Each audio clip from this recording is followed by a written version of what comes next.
We're muted around the board.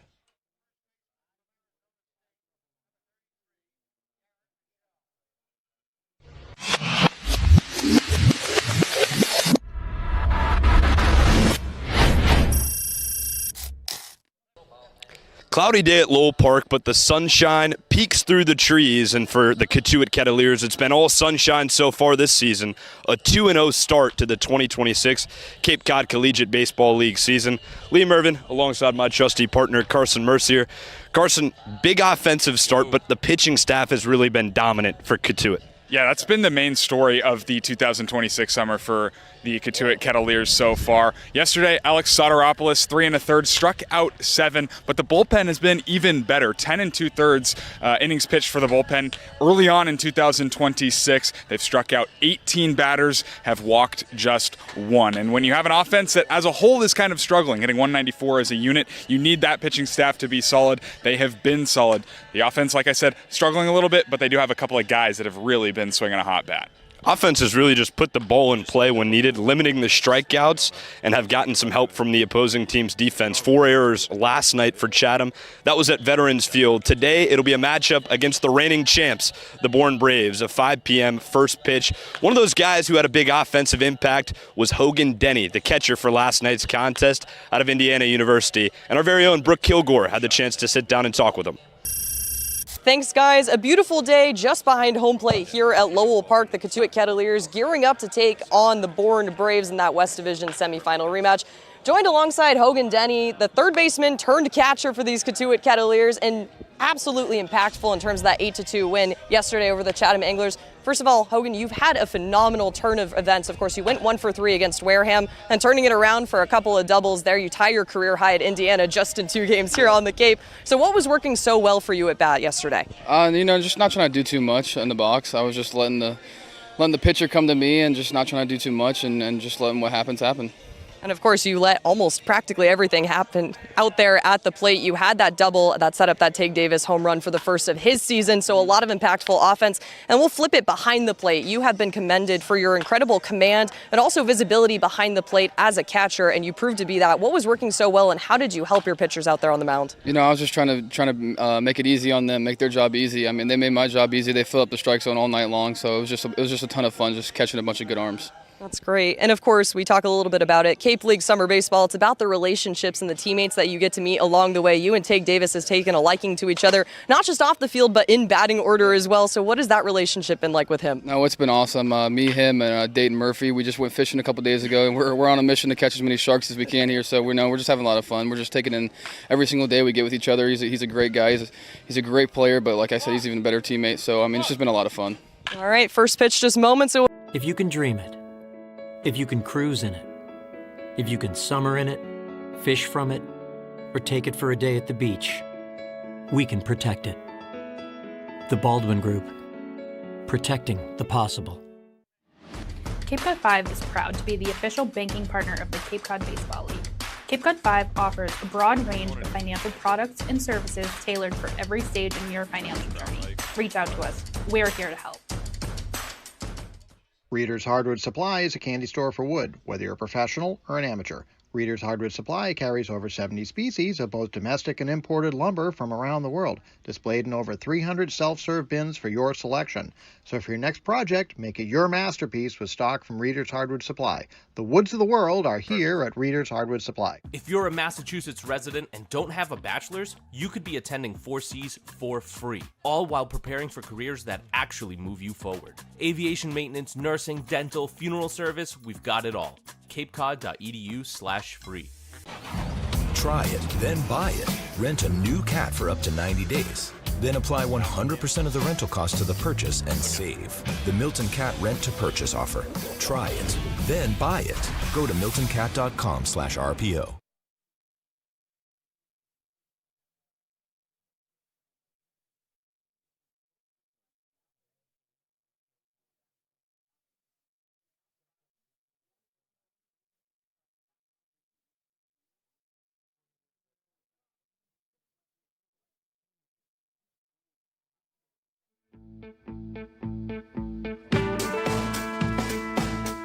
Want to give your kids an experience they'll never forget? That's what our Kettleers clinics are all about. Kids ages 6 to 18 will have the opportunity to learn the fundamentals of baseball and the importance of sportsmanship from some of the top college baseball players in the country. Youth baseball clinics begin the week of June 22nd and end the week of July 20th, and sessions are held from 9 to 11:30 each day. The advanced baseball clinics run from July 27th to the 31st. Head to the Kettleers website for more information.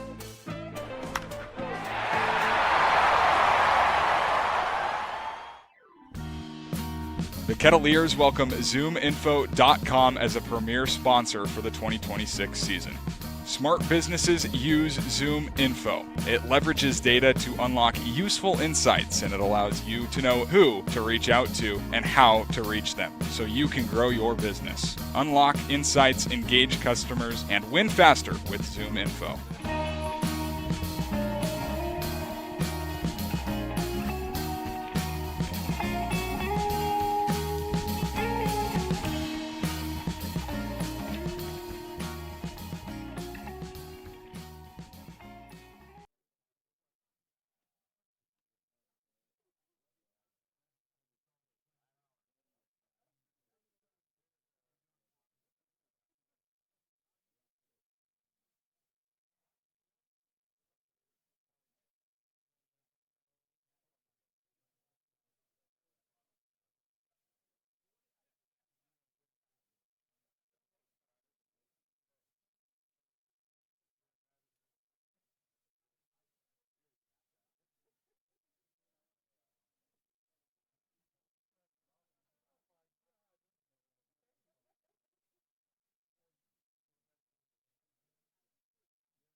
Let's do it.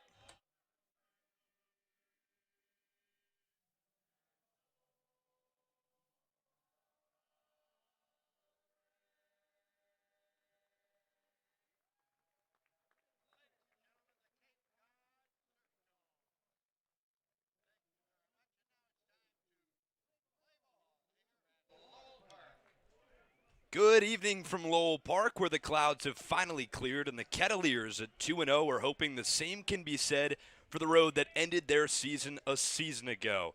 Standing in their path are the defending Cape League champion Bourne Braves at 1-1 on the early season. Last August, the road to a championship ran through Bourne, and it ended there for the Kets. Tonight is only June, but the first rematch has arrived. Welcome inside Lowell Park. I'm Liam Ervin, alongside Carson Mercier. Brooke Killgore. Brooke, This team already feels like it's meshing in the early season under first-year head coach Rob Cooper. Of course, we've had some time to talk to Rob Cooper and players throughout this offensive streak, and they've mentioned a lot of key positives. Of course, the guys are gelling together. They're spending a lot of time outside the ballpark, too, and really getting those moments to catch up and get to know each other. A lot of these guys for the first time playing together in the outfielder right next to each other in the batting order. Tage Davis with that 2-run homer yesterday. Told us it was mostly Hogan Denny really getting to know him on these fishing boats that he got to participate in, and it's the reason they're so dynamic as a duo there. Well, it's been an emphasis of Coach Cooper all season long, starting from the preseason. The moment he arrived, he talked about the unity of this group, a bunch of different colleges, different organizations, blending together, and the pitching staff has really excelled, Carson.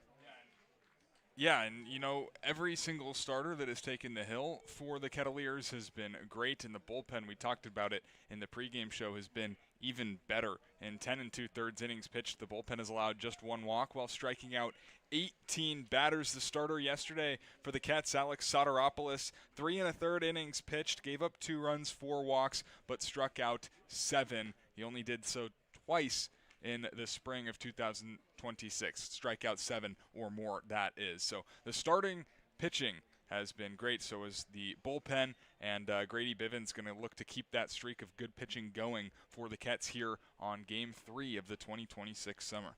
You're right, partner. The righty Grady Bivens gets the nod on the mound today. One of the very few traditional starters in the pitching rotation for the Cotuit Kettleers in the early season. The righty standing at 6'2", 190 pounds, heading into his senior season. Previously transferred from East Georgia State, currently at Eckerd College. 72 2/3 innings pitched this season, 5.33 ERA. Only allowed 73 hits, 90 strikeouts. You're going to see a fastball, sinker, cutter, sweeper, changeup, and curveball, the whole 9 yards from the righty. And you can expect some length as well. Look for him to go out there and compete. That's something that we've got from this coaching staff for Cotuit, is all these guys on the staff are going to go out there and going to compete for as long as they have the baseball in their hand. And it's what we've seen from them so far. And, just how about this start all in all for the Cats? 2-0. It's, yes, very early in the summer, but last year a 1-7 start to the season. So things are certainly changing with Rob Cooper at the helm of the ball club. It's been exciting days here at Lowell Park, and we get another one right here and right now as Riker Waite steps up to the plate. We're just about ready. Liam, take us away.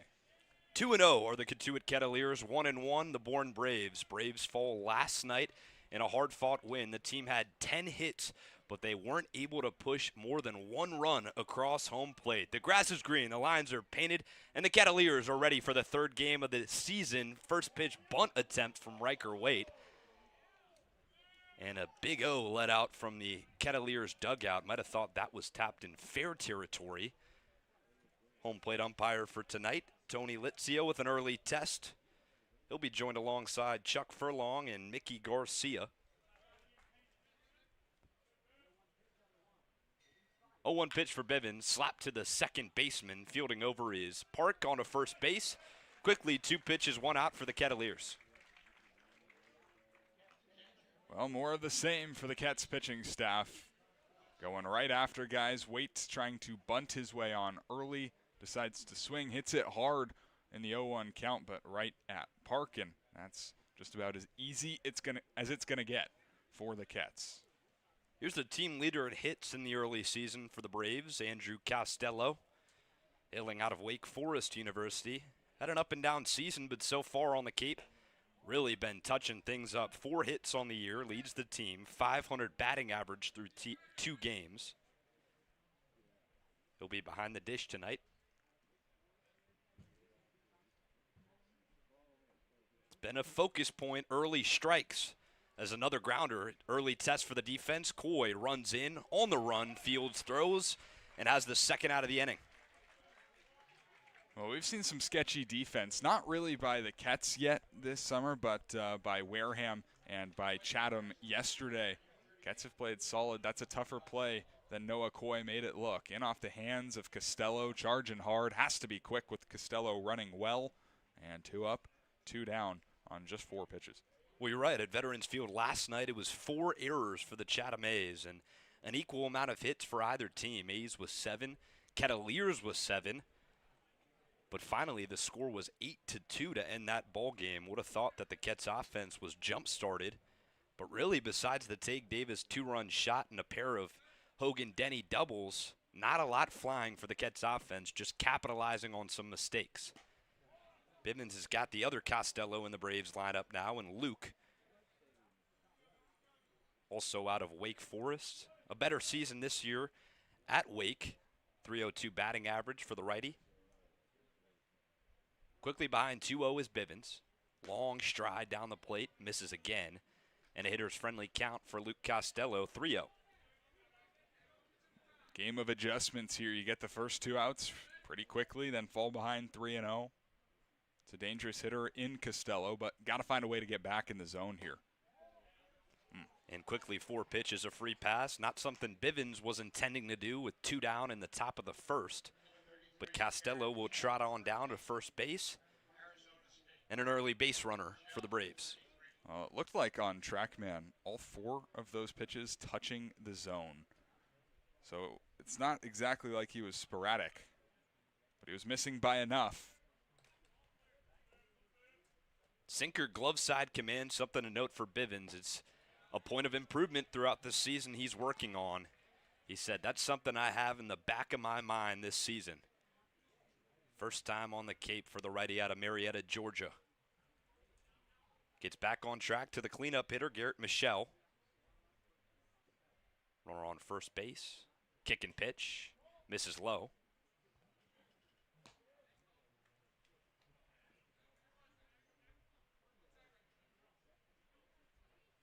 Braves obviously coming off their 2025 CCBL championship, but really the past 5 years for the Braves have been elite. Good breaking ball looped in for the second strike of the at-bat. 1 ball, 2 strikes, 2 outs in the top of the first inning. Bivens had a 4-pitch walk on the previous hitter, Luke Costello. Besides then, clean baseball for the Kettleers all around on 2 tries in the infield. 1-2 pitch. Slap foul.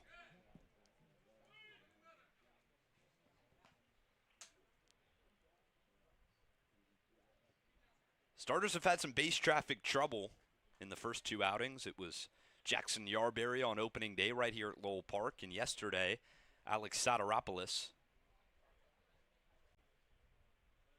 Bivens trying to rewrite the script. The pitch. Misses high. Runner takes off towards second. DiMaggio didn't realize it, and a late throw will allow for a stolen base from Costello, who moves into scoring position, and the count runs 2-2. Well, nobody in that Cotuit dugout saying anything, really. It was a late break for Costello.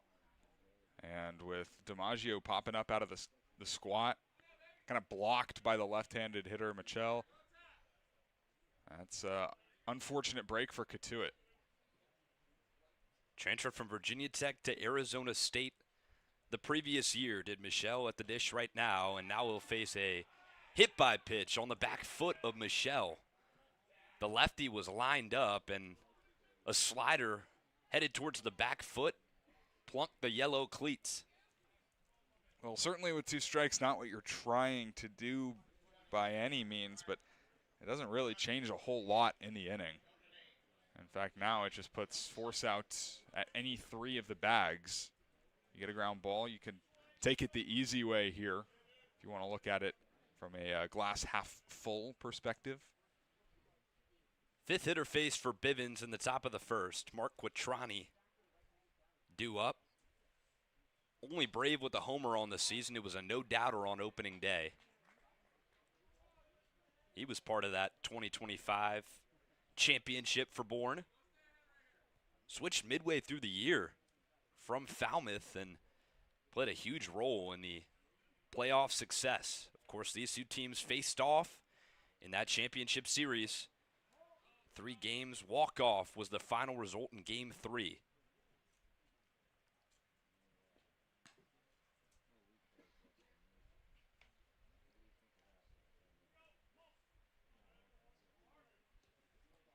Carson, Bivens has got a 5-pitch mix. Might be trying to get a handle on some of the off speed early. 37 strides down the hill. That one just barely misses low. Well, he's not missing by a whole lot, and it's pretty much in the same spot every time, especially with that sinker that's about 90 to 92 miles an hour, and it seems like it's at the knees. Just has to get it up a touch. Bivens, the three-time transfer, started his collegiate career at Mars Hill, then to East Georgia. High skied fly ball out towards Jace Lee and left. He'll circle the baseball and squeeze it for the third out. 2 runners reach, no hits, no runs, no errors, 2 left on base in the top of the first. Kettleers will get their bats and head out to the dugout when we return on Cape League TV. A Generac generator from Mercier delivers more than reliable backup power. It delivers peace of mind. Peace of mind that comes from knowing our expert technicians, knowledgeable staff, and emergency service team are here when you need us most. As one of New England's leading Generac generator dealers, RCA provides a 10-year warranty and regular maintenance services to ensure your home stays protected. RCA, powering your peace of mind. Try it, then buy it. Rent a new cat for up to 90 days. Then apply 100% of the rental cost to the purchase and save. The Milton Cat Rent to Purchase offer. Try it, then buy it. Go to miltoncat.com/RPO. Cape Cod 5 is proud to be the official banking partner of the Cape Cod Baseball League. Cape Cod 5 offers a broad range of financial products and services tailored for every stage in your financial journey. Reach out to us. We're here to help. If you're a Massachusetts resident and don't have a bachelor's, you could be attending 4Cs for free, all while preparing for careers that actually move you forward. Aviation maintenance, nursing, dental, funeral service, we've got it all. capecod.edu/free. Pitching staff works its way out of a jam. Grady Bivens, the starter. 0-0 the score in the bottom of the first at Lowell Park, and the starter for the Bourne Braves is a very good one. The lefty out of the University of Minnesota, 6 foot, 200-pound Will Whalen.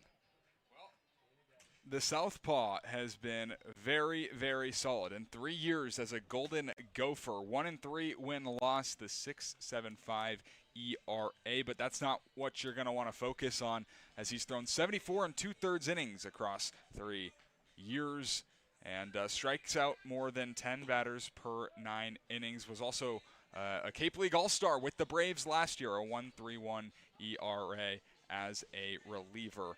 And he'll go up against an offense that is very, very potent.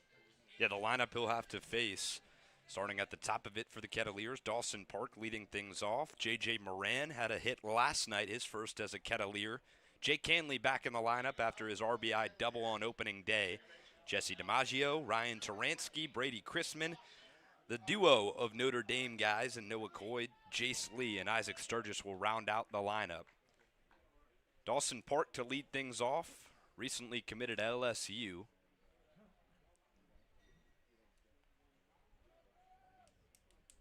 Highly touted draft prospect in next year's draft, top 50 player. Will take the first pitch high for a strike.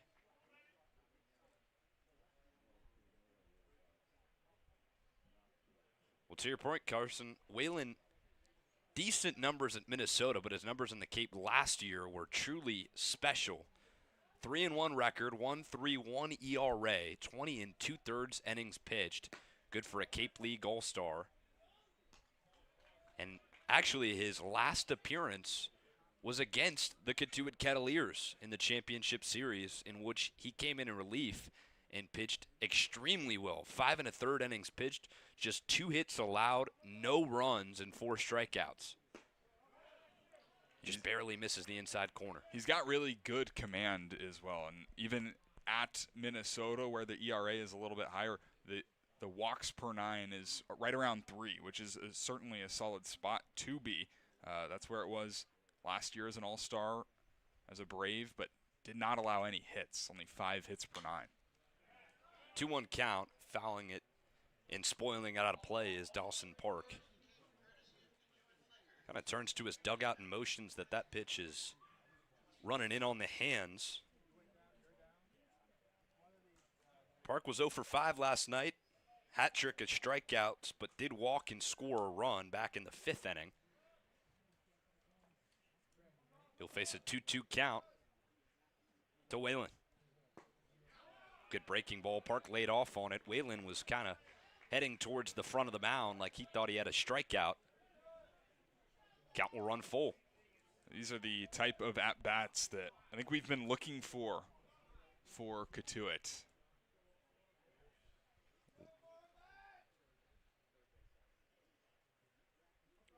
Full count pitch to the leadoff hitter, mashed into the left center field gap. That'll split the gap and run all the way to the wall. Park is on his way towards second, and a stand-up double to get things going for the Kettleers offense.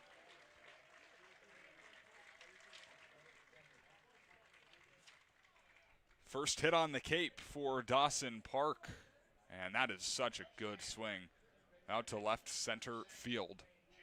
Like I was saying, those are the at-bats that Kets fans have been looking for. It's been a lot of early swings, a lot of chasing for the Kets, but right there, staying on the 3-2 pitch, drilling it in the gap. Didn't take the Kets long to get going yesterday. Well, Park was the leadoff hitter, but a lot of what worked for the Kettleers yesterday was being patient at the plate. Hitters 7 through 9 were 7 of 14 reaching base. First hit of the game rewarded to Dawson Park.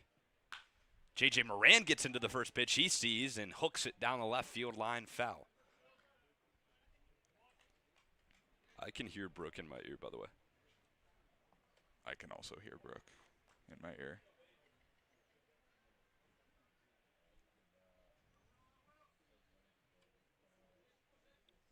J.J. Moran recently arrived on the Cape.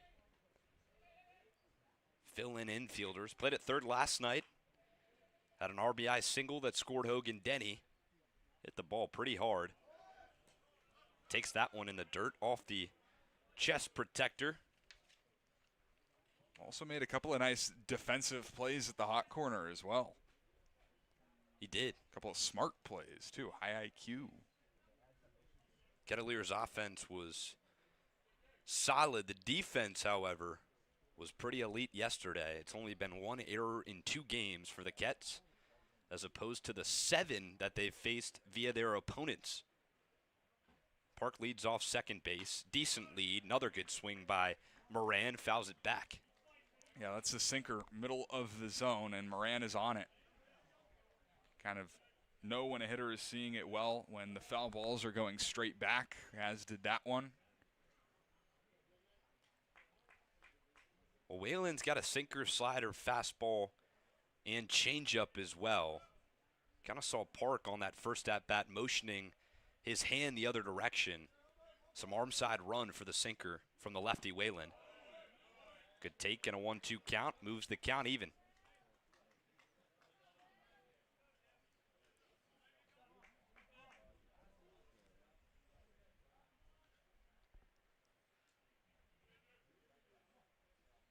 Well, it's hard to tell, but the Kettleers offense hitting just above 190 in the early season. 7 hits last night. Shallow fly ball into right field. Chasing on is Costello and a trio of red jerseys before Costello calls off the lot and squeezes for the first out. That's a big one, not allowing Park to move over to third base. Yeah, and we were watching it during infield, outfield. You do not want to run on Luke Costello. Kid has a cannon out there in right field. That one nowhere near deep enough for Park to even think about it, but something to keep an eye on. Say Jake Hanley, base hit into right field right here. Might be thinking about putting the stop sign on at third. Park had 9 stolen bases at Texas State this season, so he does have the wheels. But like you mentioned, Luke Costello has a cannon out there in right. Jake Hanley got the day off last night. Returns to the lineup again following an RBI double. Park faked like he was taken off. Strike caught on the outside corner as Costello popped out of his squat and looked back towards second as Park retreated. Took Jake Hanley almost a month to hit his first collegiate homer. That was almost 2 years ago, but since then the power has surged. 14 home runs in 25 and the same in 26 for the Indiana Hoosier.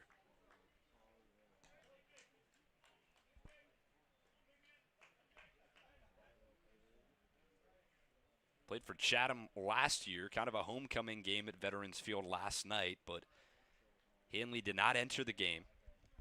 108 at-bats last season for him on the Cape, 231 batting average, as that one finds the corner. He's got that home run hitting frame, that's for sure. Big, tall kid, a sweet lefty swing. Had an awesome swing on opening day to crack the ball game open.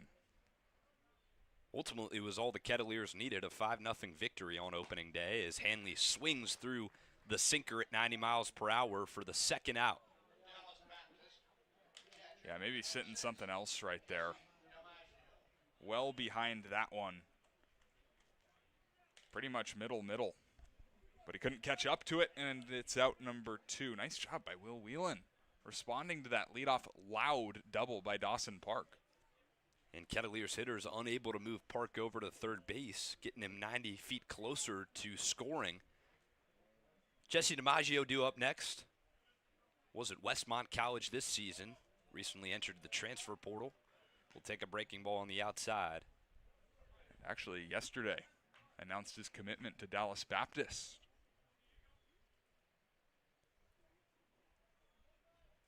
Be an exciting opportunity. I was talking to him earlier. He said that they want him to catch, and primarily, that's what he's going to be working on this summer. That one fooled him in the dirt. 1 ball, 1 strike, 2 outs. Dawson Park led the inning off with a loud double in the left center field gap. J.J. Moran followed it up with a pop out to the right fielder Costello, and Hanley went down on strikes. Setting the table for Jesse DiMaggio, a guy who was truly born for baseball. Loops that one foul the other way. Of course, the last name DiMaggio, one with a lot of weight in the baseball world. And family records do allude to a distant relationship with Jolton Joe for Jesse. Reportedly a first cousin of Jesse's grandfather. He had a really good first 2 scrimmages for the Kettleers. That time he'll go down on strikes. Drop third strike. Costello picks it up behind the plate. Slaps the tag on the backside of DiMaggio. And working around a leadoff double in the bottom of the first is Whelan. 1 hit, no runs, no errors, 1 left on base. 0-0 the score heading to the top of the second inning.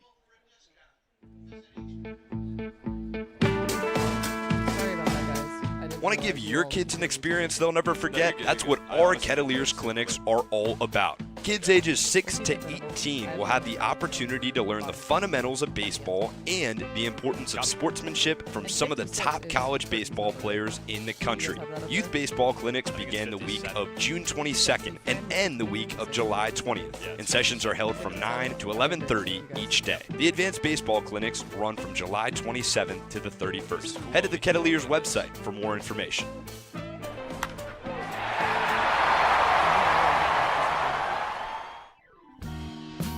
The Kettleers welcome ZoomInfo.com as a premier sponsor for the 2026 season.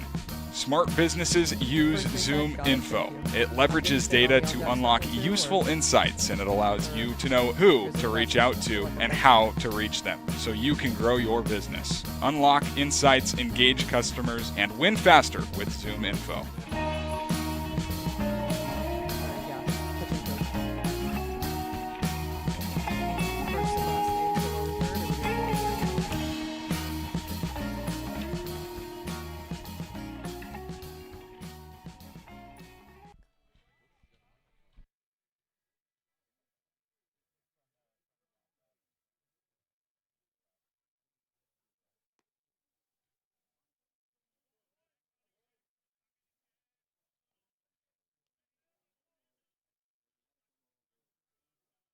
Cooper, head coach for the Cotuit Kettleers, and things have gone swimmingly early.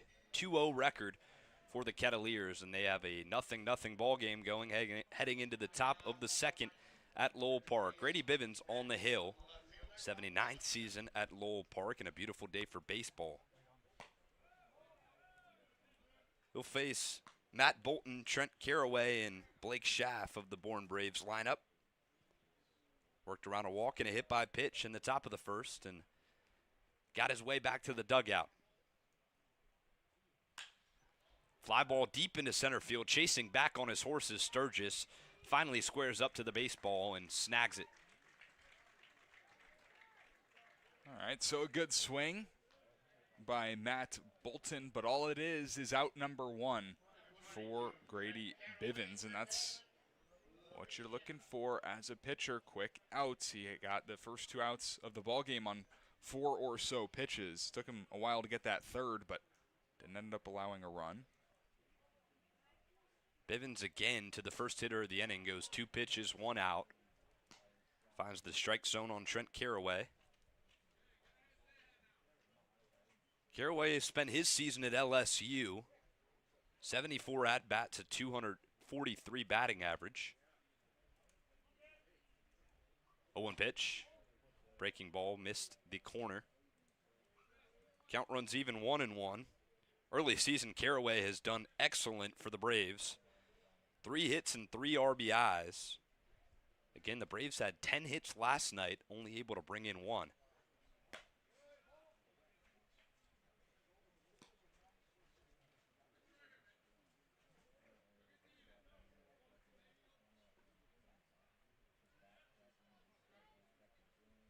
Cool.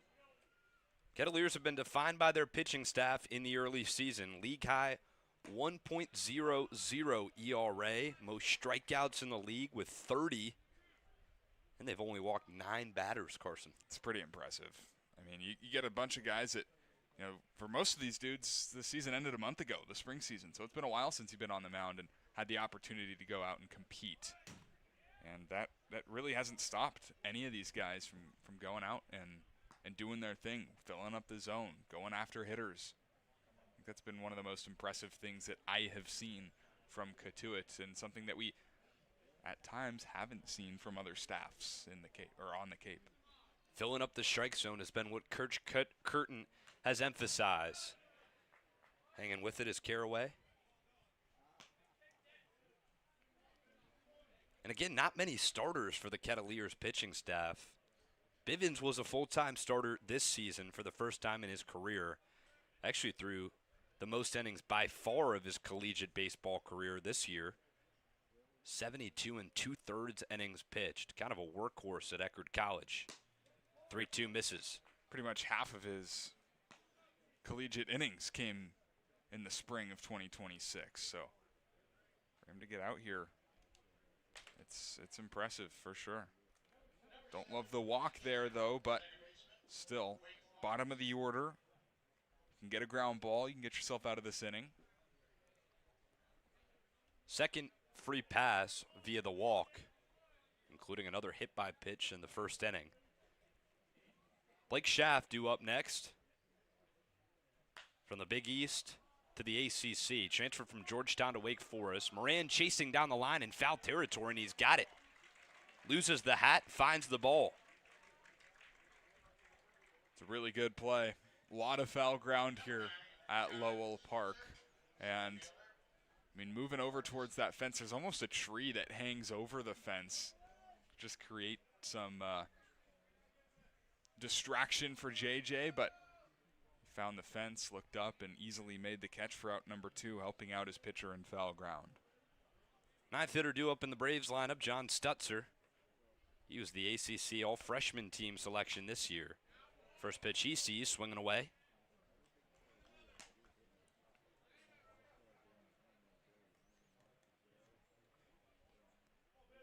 Stutzer out of Florida State. 270 batting average. They were a banged-up team all season long.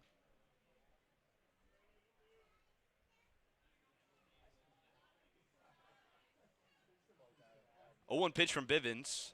Roll to the shortstop, Coy. Flips the easy way to second base to Park. Working around another walk is Bivens. 3 outs recorded, and just like that, Bivens finds his way via a fielder's choice off the field. No hits again, still hitless are the Braves. No runs, no errors, but 1 left on base. Bivens has been excellent. A big credit to that is the coaching staff.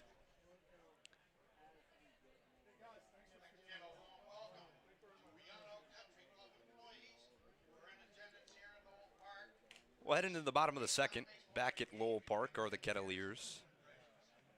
No Take Davis, no Hogan Denny in the lineup tonight. Interesting approach with the lefty on the mound. Yeah, I was just going to say, those are the two guys that have been really good for Cotuit to start the year. So it's going to be kind of interesting to see how this offense can navigate without those three. Take Davis, Hogan Denny, Hunter Warren, all guys, the only guys hitting over 300. And yes, such a short sample, small sample. But still, those are the three guys that have been getting the job done. None of those three in the lineup today.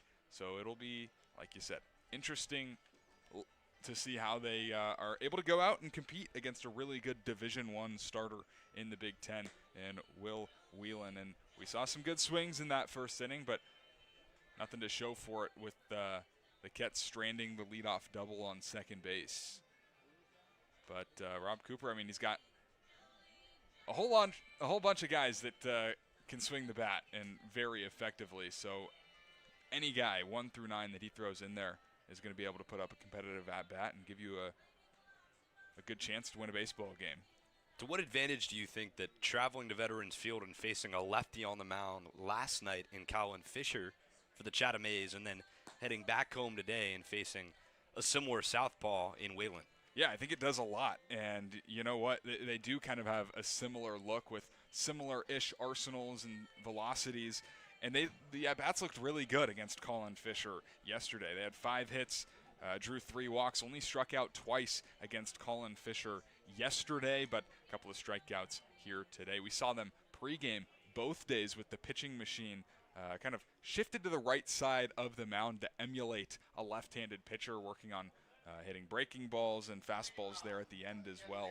So I think that the scouting report is certainly out, and Cotuit has prepared themselves as well as they can be for this lefty.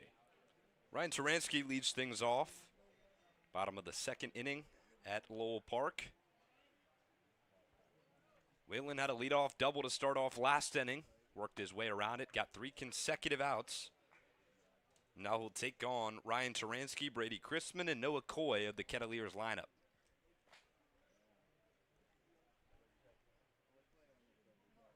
Braves have hosted their first 2 games at Durand Park. 6-3 loss yesterday, an opening day victory. Kettleers traveled to Veterans Field and took on the A's with a victory 8-2 the final.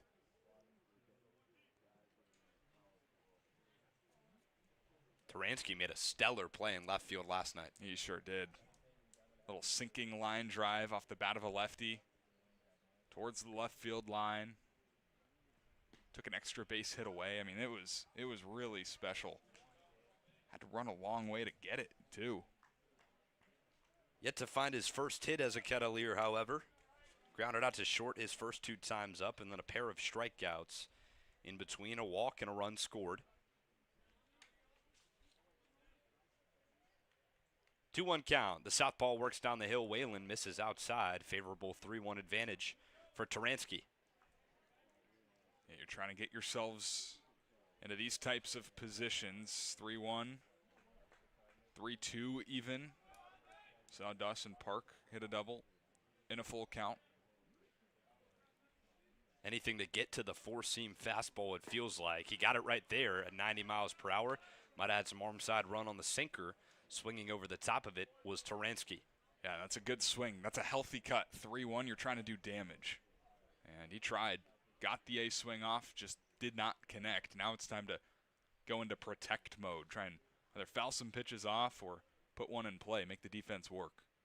Now the zone expanded for Whelan, flailing the bat at the ball into left center field. Might be a tough play on the run. Miscommunication, but Bolton calls it off last second and finds himself in left center field with the first out of the bottom of the second. That looked like it could have gotten pretty dangerous out there with Bolton and Stutzer.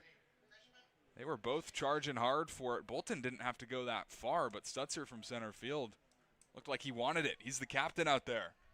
Center fielder does have the right of way in the outfield usually. That time it seemed like it was Bolton's ball, but last second kind of calling things off. Brady Christman due up next. Got such a powerful swing. One of the reasons why he was a top recruit in the transfer portal recently. committed to Mississippi State under Coach Brian O'Connor. O'Connor, of course, transferred over from UVA, and it was the first commitment that Mississippi State had had after their super regional loss. 1-0 pitch, errant again, 2-0 the count.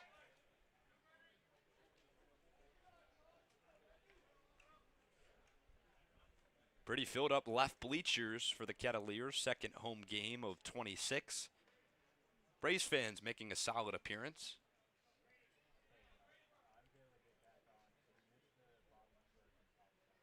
2-0 pitch. Chrisman thought about it, triggered the back hit, but waited off on the strike. Yeah, I think he probably sitting change up there. Hittable pitch in a hittable location, down in the zone. Still way ahead here. Whalen shakes twice, gets the pitch he wants, sets, fires, finds the zone again. Seen Whalen do that a few times now. Just mixing up the fastball, the slider. Likes to backdoor it to righties. He did it to Jesse DiMaggio earlier. Now he evens the count with Brady Christman. And with that arm side run on the sinker, let's see if he decides to go back to it. 2-2 pitch, just barely misses.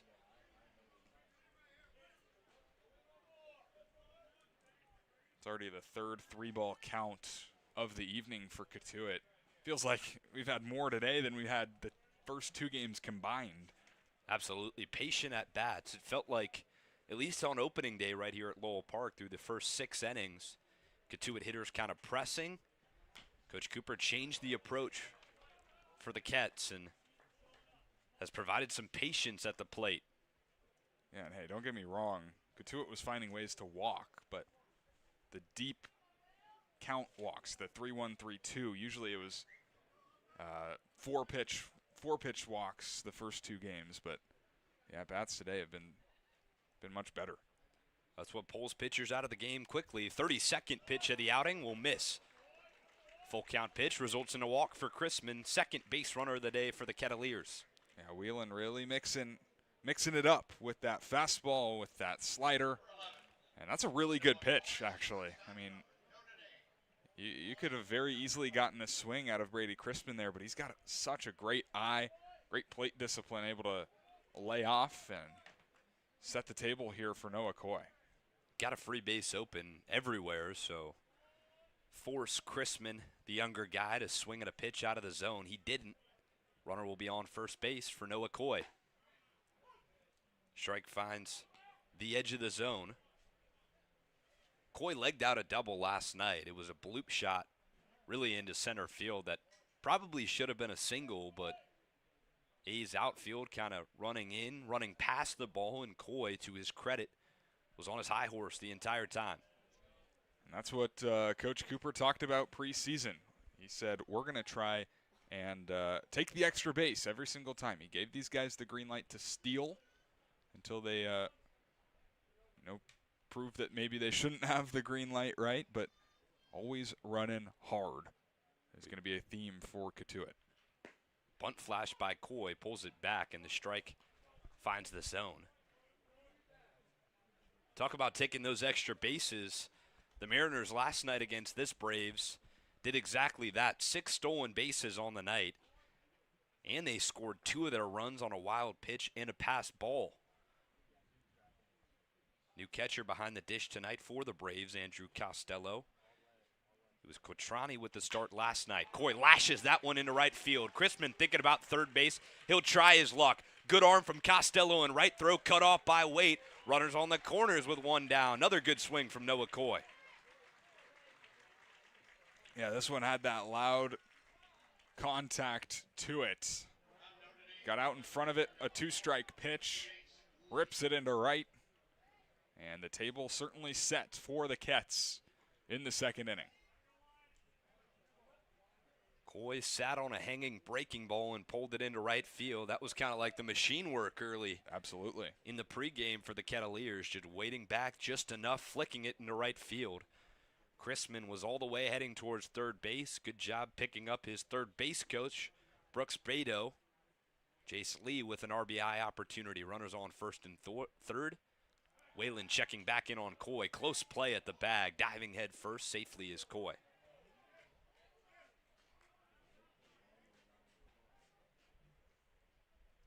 The one small error for the Kettleers was a pickoff attempt last night. Jace Lee, the guy in the batter's box right now, was picked off of first base by the lefty Colin Fisher. Other than that, really no base running or fielding errors. Back over to first base again, this time Coy standing. And even then, I mean, he was going on the first move with the lefty. But certainly it was unfortunate to end the inning. Chance to make up for it a day later. 2 pickovers. Not a pitch has been thrown to Jace Lee, the teammate of Coy at first base out of Notre Dame. You got to be careful for Coy. He can run. Stole 11 bags in the springtime. Wouldn't be surprised to see something in action on the bases here. Lee really an imposing presence in the box. In left field tonight. Takes for the second time, same result, ball. Local Notre Dame kid from South Bend. He attended St. Joe's High School, which is about 2 miles away from Notre Dame campus. Said he saw the Gold Dome every day walking to school. Knew he had to end up with the Irish. 2-0 pitch, laying off again is Lee. And now a 3-0 situation. Is this a take all the way type of thing, Carson? I think it has to be, especially a walk already in the inning. We've seen this the third 3-ball count. I think it would be a take here. Might be in favor for the Braves to load the bases. Any square out. 3-0 pitch. Lee does not have the green light. Takes again in 4 pitches. 4 balls for Whalen. Bases juiced with 1 down in the bottom of the second. Well, if you're going to throw a ball in that situation, you got to make the batter think about it. And Lee did not have to think about it whatsoever. And I think Kevin Curtin, or pardon, the pitching coach for the Braves is going to go out there and talk here as the bases are loaded with less than 2 outs and Isaac Sturgis coming up. Well, you wouldn't be wrong in saying Kevin Curtin coming out from the Braves side of things. He was the pitching coach for the previous season for the Braves. Looks like that's Scott Landers, the field manager for the Braves, in his 5th season.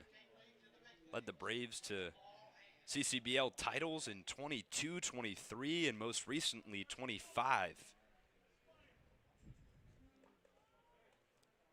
He's got a career coaching record of 87 and 68. It's hard to do in the CCBL. Yeah, this is the best competition in the country. Best players at their respective schools. Does a really good job bringing guys together and going out fielding a good ball club. Whalen only walked 6 this season at Minnesota. He's already walked 2 today. As a result, it's runners on every square base. And the 9-hitter Isaac Sturgis can't find the zone still. It's been 5 straight balls. Yeah, really feeling rattled after that loud single by Noah Coy. Don't need to be a hero here if you're Isaac Sturgis. Ball in the air to the outfield, scores a run, brings the top of the order to the plate. Sturgis was 0 for when he got the start on opening day in center field. Taking all the way, it looked like. Finding the corner is Whalen, a much-needed get-back strike.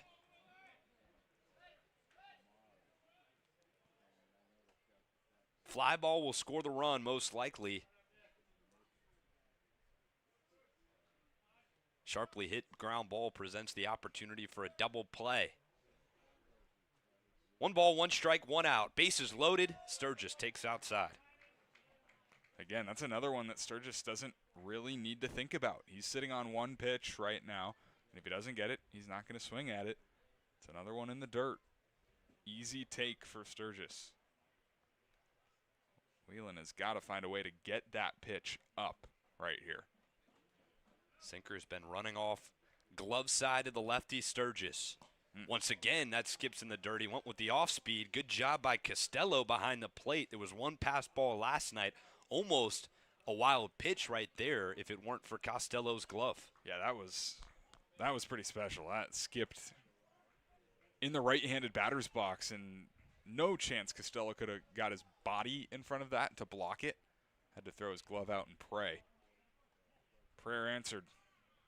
Cats haven't trailed all season, looking to add to that total and tack on a run in the bottom of the second. Slapped on the ground to the first baseman, going to the plate and getting the out. Really solid play by Michelle over there at first base to cut down the runner Chrisman from third. 2 down, nothing to show for on the scoreboard. So 3-2 on the fielder's choice if you're scoring at home. Allows Sturgis to reach, and like you said, I mean, that's a really good play because you have the runner on first, Jace Lee, kind of crossing over right in your vision at that time. And that could be tough to make a clean field of the ball, then make an even better throw to the plate. That's exactly what Michelle did to get the second out, but the base is still loaded. Corners were positioned in on that one as the middle played back for the double play ball. 2 outs. Big fielder's choice recorded as Whalen can't find the zone again to Park. Park ripped a double in the left center field gap his last time up. One of 2 hits today for the Kettleers. Waiting on deck if needed, J.J. Moran as the base is filled up. Taken outside and high.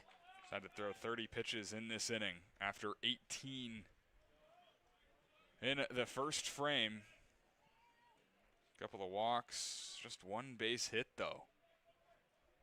Make it 46 total for the southpaw out of the University of Minnesota. Park trying to find the first run for the Kettleers. Pitch inside. Back Park up off the plate. As a result, count 3 balls, no strikes. I think this is a red light spot again. Got to make him prove it that he can get one over right now. Noah Coy leads off third. Lee off second. Sturgis off first. Park at the plate. Probably with a patient approach and for good reason. Nowhere to put him. Run comes in to score. 1-0 Kettleers. Nothing like an RBI walk. Good day at the plate for Dawson Park. After an 0 for 5 yesterday, has reached safely twice, and now you keep that line moving. 7th man of the inning to the plate now. That 7th man will be J.J. Moran. Moran's got some power. Played in the Northwoods League last summer. 279 average. Looping fly out his last time up to the right fielder Costello. Still 2 down for Whalen on the mound. Chance to limit the damage. He'll miss that one in time, immediately called by Costello. Arm moving in the Braves bullpen. Maybe Scott Landers thinking about already calling to his relief staff. Yeah, and he's not exactly rushing either, whoever it is out there. It might mean he's ready to go. Well, from what the early season has had to tell, pitchers usually on either a 60 or 80 pitch count. If it is 60 for Whalen, creeping up on it shortly. The All-Star on the Cape last season carved up the Kettleers. Not the result early in the bottom of the second at Lowell Park.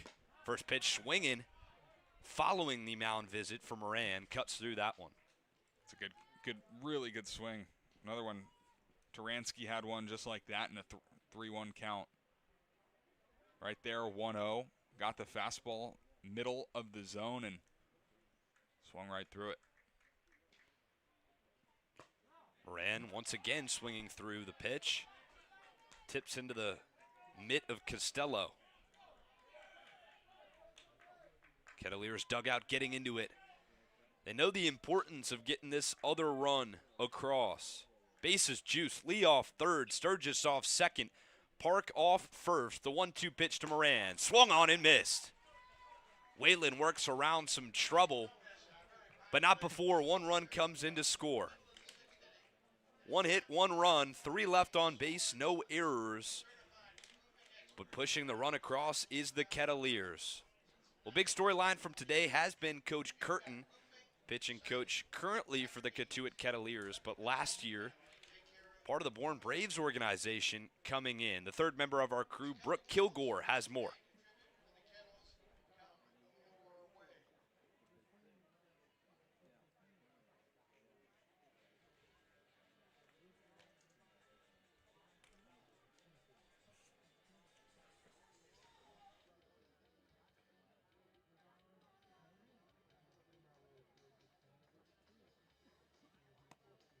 A plethora of experience on that end, but he told us that Cotuit really brings that village feel to his experience here out on the Cape. He's probably met more people in the last 2 weeks than the past few years spending summers out here. We also had the ability to talk to head coach Scott Landers on the Bourne side. You know, mentioned that he's got the academics on him attending Harvard, but he's learned how to adapt as coaches. And, you know, throughout the year and over the years, the relationships with the players and preparing them for life in their spring seasons is something that Bourne is going to miss headed into this 2026 season. But you have to remember, Cotuit doing a pretty good job in these first 2 games, coming in today against the Braves. .96 ERA and 30 strikeouts, leading the league in both of those categories. That high-powered talent brought to you by a championship-winning pitching coach. Well, thanks, Brooke. 3 championships, 4 division titles for the Braves under Coach Curtin's stint as a pitching coach comes over to the good side in Cotuit, and the staff has really shown for it so far. Yeah, hopefully continues that success and brings another championship to Lowell Park for the Cotuit Kettleers. Stay tuned. A lot of summer to go, but the journey should be a lot of fun, and Curtin's done a great job with this pitching staff so far. Brooke, that was awesome. Thank you. I believe on pace for 40-0 currently. Yes. Back to the top of the lineup, Riker Waite due up. First pitch strike he sees. He flashed a bunt his first time up. Kettleers thought it might have been fair. It didn't matter. Rolled over to the second baseman, Park. This guy's such a talent. Switch hitter, hits from the left side today as Bivens the righty. Another returner for the Braves. He was 4th on the team last year with 31 hits. He's only 19 years old, Carson. Pretty incredible.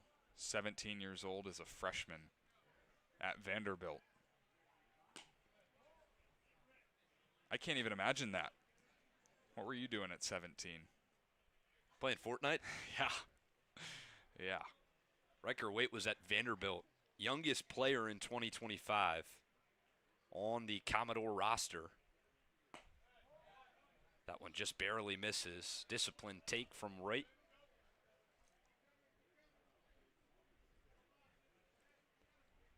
His counterpart, Rustin Rigdon, not in the lineup today, but the duo of Vanderbilt Commodores, always a good program as that one lashed into right field. Waite will have a single. First hit of the day for the Braves offense, and following one put up in the bottom of the second for Cotuit. Good start for Bourne. Yeah, well, there goes the no-hitter in the 3rd inning. And he did a good job getting extended on a fastball left up in the zone, maybe a little bit outside too. And it's a really, really good swing for Riker Waite.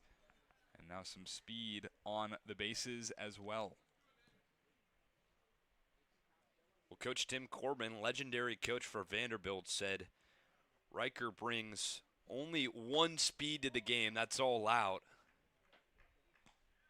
Really quick on the base pass as well. Swiped 13 this year for the Commodores. Could be the first test for Jesse DiMaggio.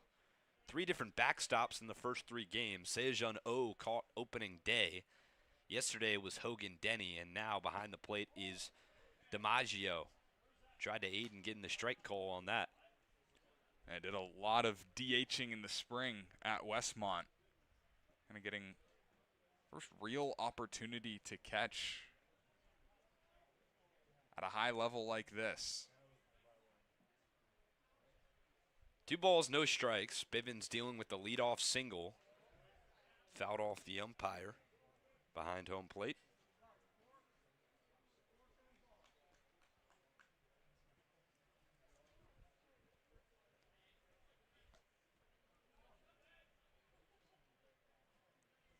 Costello coming into his role as a Demon Deacon. Only a freshman as well. Really a young Bourne team. He left high school early to play for Wake Forest. Talk about the youngest guy on the Commodores roster at first base, and a guy coming fresh out of high school to play for Wake Forest in the batter's box currently for Bourne. Checking back in on Wade at first base is Bivens.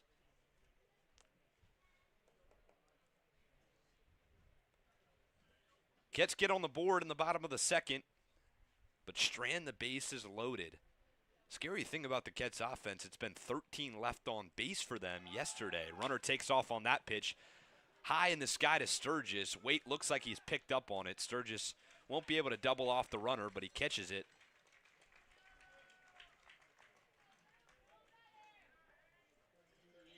Riker Waite had a good jump on this one. That's unfortunate for the Braves. Cotuit's dugout was all over this one. The last stolen base, no one over there saying a word. So still waiting to see Jesse DiMaggio get tested behind the plate. Show off the cannon. Hogan Denny threw out a runner last night. Jeannot was not tried on opening day. Waite tried DiMaggio last pitch, but flat in the air, having to retreat back to first base was Waite. Healthy lead over there at first from Waite. Faking like he's taking off. Pitch misses. Just in.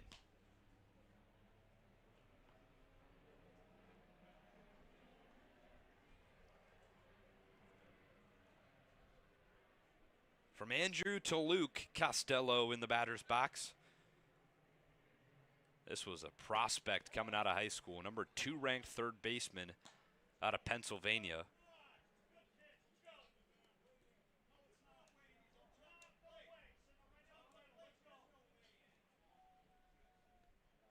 Coach Cooper and Curtin getting into it with the home plate umpire, Tony Litzio.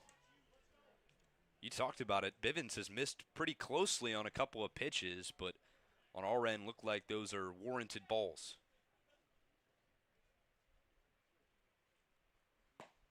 That time, no doubt about it, right down Broadway from Bivens, finding himself back in the strike zone.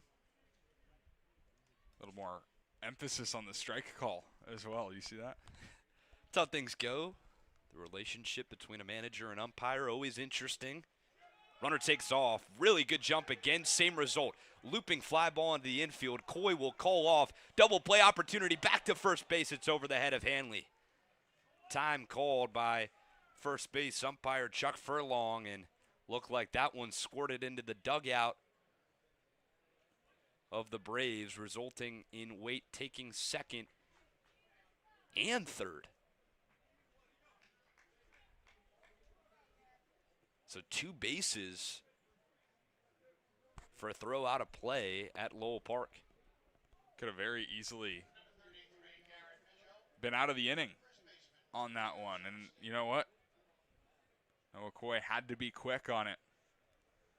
Gave it a good effort, couldn't quite get there, and it looks like Bivens is going to work from the windup with the runner on third. So been comfortable from the windup today. Maybe not a bad thing necessarily.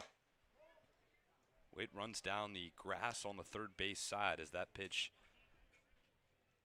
pulled DiMaggio out of the squad. Coy caught it behind the second base bag. He called off Park. Hanley's got a 6'6" frame, and the throw was very high. It looked like he might have had a chance with the red Hoosier-colored glove, but even Hanley couldn't reach up to that one. It got into the Braves' dugout, and as a result, 2 bases awarded to Riker Waite, who was moving on the pitch. Bivens from the windup. Works towards home. Misses on a breaking ball, just a ball high above the zone. You can see Rob Cooper in this camera angle take his hat off for a second, just rub his face. I think he wanted that a strike. It was a pretty close pitch. Off speed to a lefty. That one finds the zone on a 3-0 pitch that needed to. Michelle, 286 in the early season. .375 batting average, 2 hits on the year. Clouds begin to cover Lowell Park again. And that one, no doubt about it, skips in the dirt and a free pass. So the third walk by Bivens and a hit by pitch. Soteropoulos yesterday walked 4. Jackson Yarberry the day before that also walked 4. So starting pitching has definitely issued ball 4 more than the relievers for Cotuit. And now Kevin Curtin will go out there and talk with his starter, Grady Bivens, who hasn't struck out a batter yet, but for the most part has been in the zone, and he's been ahead early often, got a lot of weak contact. The runner on third, it was a nice swing by Riker Waite. That's really the only loud contact that we've seen for a Bourne Braves hitter in this ball game. Runners on the corner following the 4-pitch walk. There is Coach Curtin, who spent some time at the Braves organization, as Brooke talked about at the beginning of this inning. He was in attendance for the 2019 championship for Cotuit.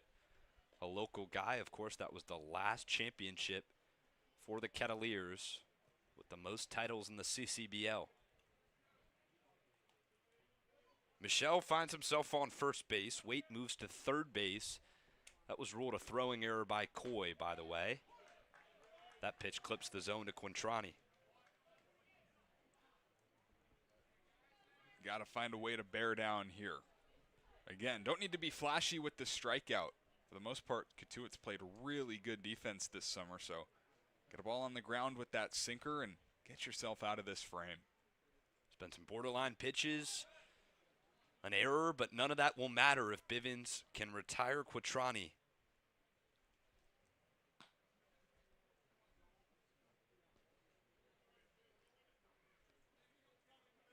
Six-pitch mix for Grady Bivens. The 3-time transfer in his first time on the Cape. Short leave over at first base for Michelle. 1 ball, 1 strike pitch. Went back to the breaking ball, and it was upstairs.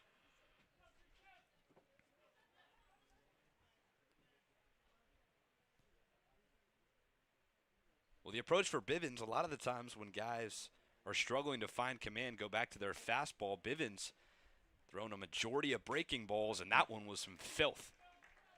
A sinker ran into the hands of Quintrani and tied him up on it. I think Quintrani had the same thought that you did. He's been throwing a lot of that slider, trying to get on that one, and that was a half-hearted attempt if I've ever seen one. 2 outs, runners on the corners. Michelle leads off first, Waite off third base. The pitch taken, and Michelle will run his way down to second base. He kind of stopped midway from the bag, taunting DiMaggio behind the plate to throw it down to second base. Cotuit lets him have it. It'll still be a stolen bag. Too late or too early in the game to call it defensive indifference, I would say. Bivens with a 3-2 2-out pitch. The payoff. Missed high again. Second walk in a row. Bases will be loaded. Same situation for Cotuit last inning. This time, it's for the Braves offense. Yeah, I was just going to say, Cotuit couldn't really find a way to cash in with the bases loaded in less than 2 outs. 2 outs here for Bourne, but with the bases loaded, you got to be thinking you're leaving this inning at least tied. Well, if there's any bright spot to do it, it would be Matt Bolton. Check swing at the first pitch. Went all the way around. Bolton was a bright spot of the Braves offense last night. He was 3 for 4 in the loss with a pair of base hits and a triple. Bourne could use that right now with the bases loaded. Another pitch comes to the plate, swung on and missed. So he was falling behind, trying to get back in the zone with the slider. Now it's been the fastball in this at-bat to the left-handed hitter for Grady Bivens, going right after him. What does he go to ahead 0-2? Waite off third base, Michelle off second, and Quintrani off first. 2 straight strikes to the lefty Bolton. Bivens works towards the plate, just barely missed him.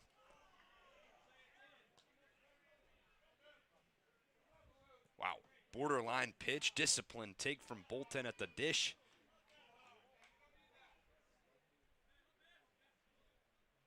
Now Bivens will shake once. Righty out of Eckerd College looking to maintain that 0 on the scoreboard for Bourne. The pitch, lashed the other way, shot over the grandstands down the third base line where Kettleers fans fill from the first to last row.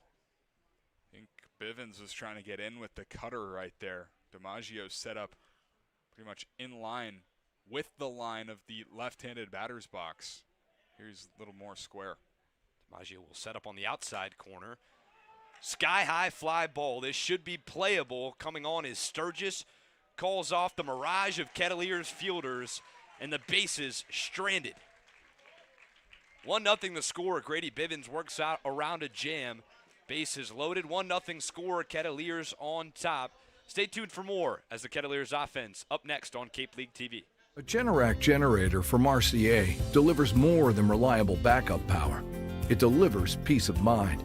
Peace of mind that comes from knowing our expert technicians, knowledgeable staff, and emergency service team are here when you need us most. As one of New England's leading Generac generator dealers, RCA provides a 10-year warranty and regular maintenance services to ensure your home stays protected.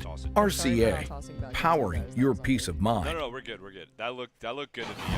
Try it, then buy it. Rent a new cat for up to 90 days. Then apply 100% of the rental cost to the purchase and save. The Milton Cat Rent to Purchase offer. Try it, then buy it. Go to miltoncat.com/RPO. Yeah, she does. Cape Cod 5 is proud to be the official banking partner of the Cape Cod Baseball League. Cape Cod 5 offers a broad range of financial products and services tailored for every stage in your financial journey. Reach out to us. We're here to help. If you're a Massachusetts resident and don't have a bachelor's, you could be attending 4Cs for free, all while preparing for careers that actually move you forward. Aviation maintenance, nursing, dental, funeral service, we've got it all. capecod.edu/free.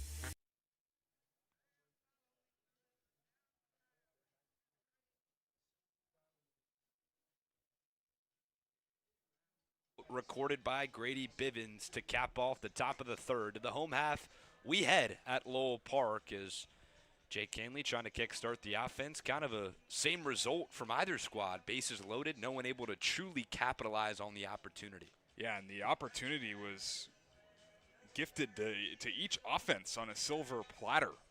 2 walks issued by Bivens in the top of this inning.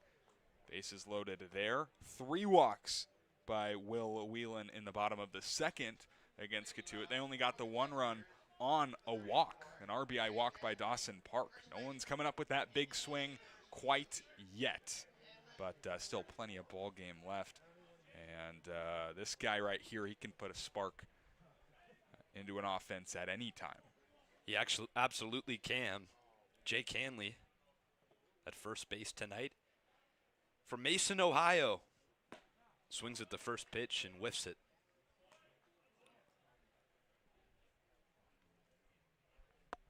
Mason, Ohio is small, but a lot of big private schools recruit around the area, and Jake Hanley was a prized possession to be had.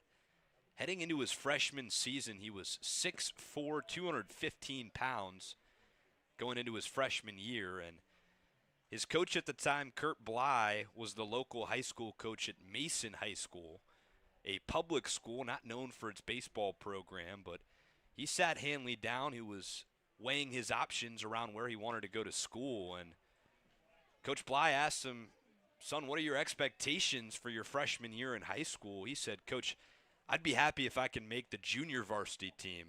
And Coach Bly said, son, I think you need to set your expectations a little higher. He was a first-day starter at Mason High School, took his talents to Indiana University, and now finds himself on the Cape for the second season. This time he'll go down on strikes, though. Whalen works back following the bases loaded. Has a clean slate this inning, finds himself with a punch-out. Yeah, and Will Whelan has kind of attacked Jake Hanley a little bit different than everyone else in this lineup. He's gone right after him, with a heavy dosage of heaters, and he tied up Hanley this time. Starts the third, same way he ended the second, with a strikeout and a quick out. Jesse DiMaggio due up next. Pitch deflects off the glove of Costello, and 1 ball, no strikes, 1 out.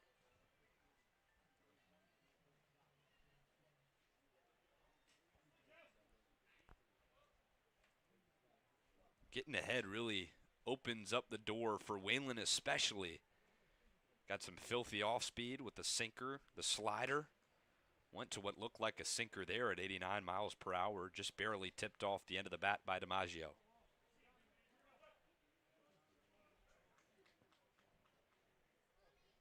Four strikeouts on the day for Whalen. And 2 of them coming within the last 2 batters he's faced. DiMaggio has crushed early season pitching. He was 7 for 10 in the earlier scrimmages. He gets into that one to left field. Ballpark will hold it. Bolton has it, but well struck. Yeah, we both thought he got that one a little bit better, maybe off the end of the bat of Jesse DiMaggio. Looking for that first extra base hit in the regular season. Had a hit on opening day. It's a good swing, but out number 2. Would be warranted for us to believe that. 13 long balls for DiMaggio at Westmont College this season. Does have that power potential, but kind of turned into a contact hitter in the first 2 scrimmages. 7 for 10 with 6 singles and 1 double, and then the opening day single. Didn't play in yesterday's contest. Ryan Taransky still searching for his first hit as a Kettleer. A lot of potential with this guy, though. Smooth swing from the left side. Teammate with Jack Natilli, who mashed last summer for the Kettleers. That's a familiar name. But Taransky at a disadvantage, quickly down 0-2.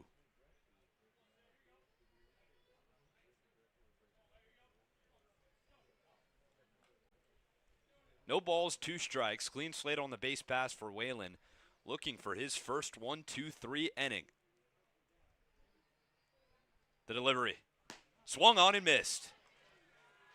Whalen does have his 1-2-3. No hits, no runs, no errors, no one left on base. 1-0 the score. Kettleers keep the lead, but Bourne brings up the bats as Carson Mercier and the Kets take over the top of the 4th.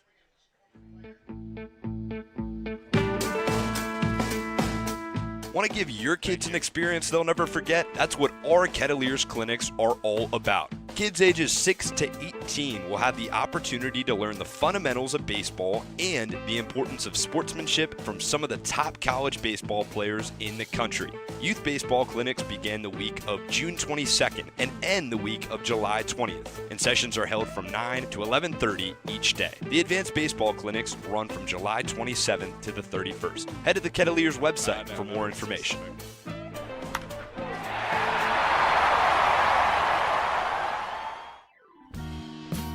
The Kettleers welcome ZoomInfo.com as a premier sponsor for the 2026 season. Smart businesses use ZoomInfo. It leverages data to unlock useful insights, and it allows you to know who to reach out to and how to reach them so you can grow your business. Unlock insights, engage customers, and win faster with ZoomInfo.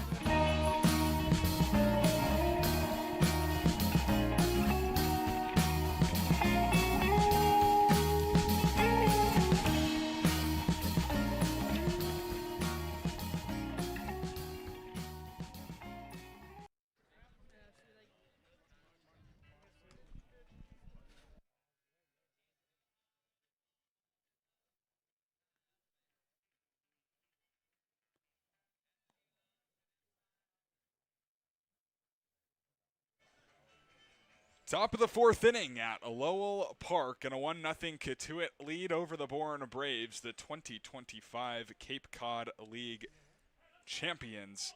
A rematch from the championship series a year ago as well. These two teams met off in the playoffs, and it was the Braves, of course, going on to beat the Kettleers but so far it's been Ketts and these two teams' first game of action in 2026 as Trent Caraway, the third baseman, leads off for the Braves, taking a ball from Grady Bivens, still on the hill for the Kettleers. He's working on an interesting stat line, to say the least, Liam, as the 1-0 misses high. Yeah, Bivens has worked pretty well. Besides the walks, only 4 of them, only allowed 1 hit. It was last inning to Riker Waite, but in general, the command has been there. He's not missing by too much around the zone. Just has to attack hitters from the first pitch, not get down in the counts. 2-0, 3-0. Started this inning on 59 pitches, now up to 62 after that last strike. 4 walks for Bivens, no strikeouts. 2-1 pitch is a slider, and that's an ugly swing by Trent Caraway, who doesn't get fooled like that very often. Yeah, it's a really good pitch in a 2-1 count. Not often do you expect a slider to come, and as a result, Caraway fooled at the plate, kind of sorted on that swing. Bivens looking for his first strikeout. The 2-2 is a cutter, and it misses high. The count goes full, and 3-ball, 2-strike count. Couple of walks in the third, a base hit, an error, but Bivens limited the damage to nothing. Payoff pitch to Caraway. That will miss high, ball 4, a 5th walk handed out by Grady Bivens. Yeah, not ideal from the righty Bivens. It's been the only point of trouble for the righty out of Eckerd College. Hasn't really gotten banged up, and that's kind of been, again, what the pitching staff has wanted from the arms is go after hitters. If you get hit, so what? But truly, no Kettleer pitcher has gotten banged around yet. Here's the second baseman, Blake Schaff. Swings at the first pitch and muscles it foul the opposite direction. It'll be a 0-1 count to start. Schaff, 5'11" from Oakland, California. His 3rd season in summer ball, but first here in the Cape Cod League. A couple of summers at Sanford in the NECL. 0-1 misses downstairs, and the count evens a ball and a strike. Caraway, that runner off first base, not necessarily known for his speed, stole just 1 bag at LSU in the spring. And over 2 years at Oregon State, only stole 9. Small lead off first, and Bivens will check on him, but he's back standing. Something to keep in mind as this game continues. The sun is starting to set towards the third base side. The shadows kind of peering over, but the sun will eventually be right in the first baseman's face, whoever it is. And right now, Jake Hanley holding his glove above his face. This kicks away from DiMaggio, but not far enough for Caraway to advance, and it's something that we saw come into play on opening day on Saturday. Yeah, you're exactly right. That was in favor of the Kettleers, a ground ball to the third baseman for Wareham, and Tony Lira, the first baseman, just couldn't see the ball at all. Ducked out of the ball last second, barreled out of the way, and it led to a run for the Kettleers. This is barreled up to straightaway center field. Sturgis started in. Now he's racing back. It's going to get up over his head and roll all the way to the wall. Rounding third is Caraway. The relay throw will go to third. That gets past. Everybody's safe. It'll be a triple for Blake Schaff, and we're tied at 1 in the 4th. Sturgis got turned around there. That was a tough route. One of those line drives usually taught as an outfielder to freeze on it, and Sturgis took a step in, overconfident with the read, and kind of just snuck over his head, went for the last second over-the-shoulder catch, but Braves would love that.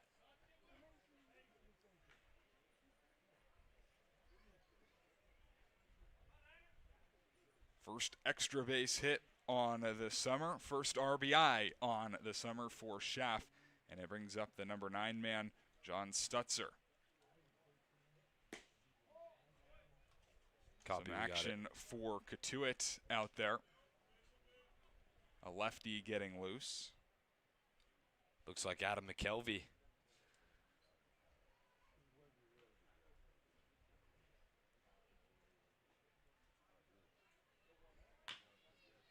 Ground ball, foul outside the third base bag. So the first two runners or batters to reach in the inning for Bourne, trying to bounce back from a tough loss in yesterday's game to Harwich, a 6-3 game at Doran last night. Kind of an aggressive call by the third base coach for Bourne as well. Good send in all things considered as the throw came into third base. Here's another grounder, third base side. Moran thought about going to the plate, instead goes to first to take the shore out, and Schaff will score from third. It's 2-1. Bourne for the first time this season. Cotuit trails. Yeah, it's a smart decision, though, from Moran.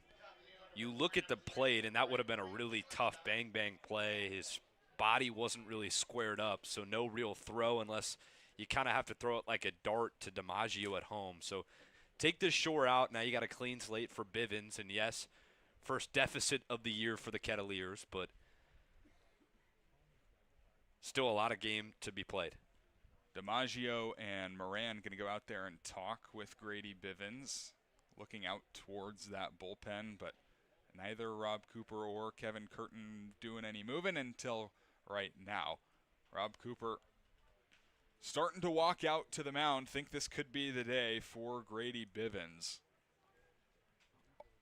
We'll step aside. All in all, a pretty solid day for Bivens. Besides the 5 walks, gives up just 2 runs in 3 1/3 innings pitched. That's the day for Bivens. Top of the order coming up, and a new arm coming in for Cotuit when we come back on Cape League TV. If you can dream it, if you can cruise in it, if you can summer in it, fish from it, or take it for a day at the beach, we can protect it. The Baldwin Group, protecting the possible. Cape Cod 5 is proud to be the official banking partner of the Cape Cod Baseball League. Cape Cod 5 offers a broad range of financial products and services tailored for every stage in your financial journey. Reach out to us. We're here to help. Reader's Hardwood Supply is a candy store for wood, whether you're a professional or an amateur. Reader's Hardwood Supply carries over 70 species of both domestic and imported lumber from around the world, displayed in over 300 self-serve bins for your selection. So for your next project, make it your masterpiece with stock from Reader's Hardwood Supply. The woods of the world are here at Reader's Hardwood Supply. If you're a Massachusetts resident and don't have a bachelor's, you could be attending 4Cs for free, all while preparing for careers that actually move you forward. Aviation maintenance, nursing, dental, funeral service, we've got it all. capecod.edu/free. Try it, then buy it. Rent a new cat for up to 90 days. Then apply 100% of the rental cost to the purchase and save. The Milton Cat Rent to Purchase offer. Try it, then buy it. Go to miltoncat.com/RPO. Still top of the 4th inning in a 2-1 ball game as Bourne has taken the lead and chased Grady Bivens out of the ball game. Rob Cooper is going to give the baseball to Adam McKelvey. First appearance for the southpaw out of Georgia Tech. One true lefty in the staff for the Kettleers in the early season, and that is Adam McKelvey. 6'4", 248 at Georgia Tech this year. They had quite the season, at times being number 1 in the country. For McKelvey, limited experience, 8 innings pitched, 7.88 ERA. Just gave up 7 hits, but 11 strikeouts. Really dependent on the punch-out. Highly touted prospect out of Roswell, Georgia. So from one Georgia native to another, Bivens to McKelvey. Also making his Cape League debut, as did Grady Bivens today. For Bivens, for the first time in his career, to not strike out a batter in his appearance. So just an interesting stat line for him as the book is closed. 3 1/3, 2 hits, 2 runs, both earned, 5 walks, no strikeouts, of course. For McKelvey, spent last summer with the Traverse City Pit Spitters of the Northwoods League. Went 4-2 with a 4.15 ERA and 39 innings pitched. Struck out 54 batters. So the southpaw brings the strikeouts. And Cotuit's going to look for that here as the top of the order comes up for the Braves. Riker Waite and Andrew Costello. Luke Costello, if we get there. Riker Waite to face a lefty for the first time this evening. And it's a smart play because Waite has to switch to the right side now, which is his weaker power side. Switch hitter. Waite had a loud single off Bivens in the third, advanced to third on a throwing error, but did not come home to score.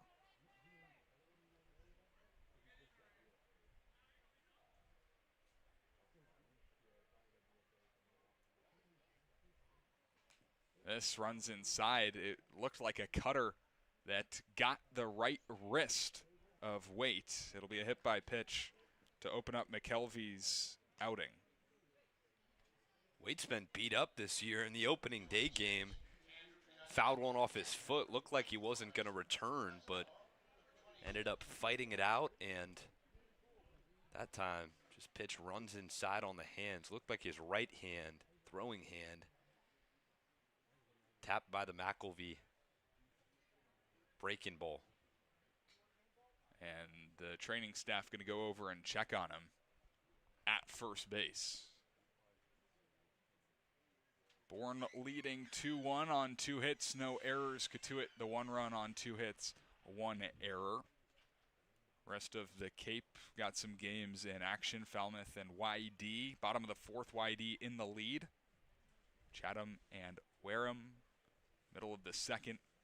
The Anglers leading 1-0. Hyannis, Harwich about to get underway, as well as Brewster and Orleans. A packed slate of action on the Cape.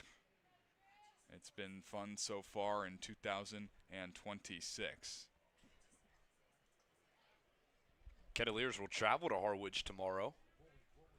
Kind of an even split between home away, home away. Waite is okay, and Costello will take low, 1-0. Costello, the catcher, 0 for 2, a fly out to center and a ground out to short. A big day yesterday out of the number 6 spot for the Braves, went 2 for 4.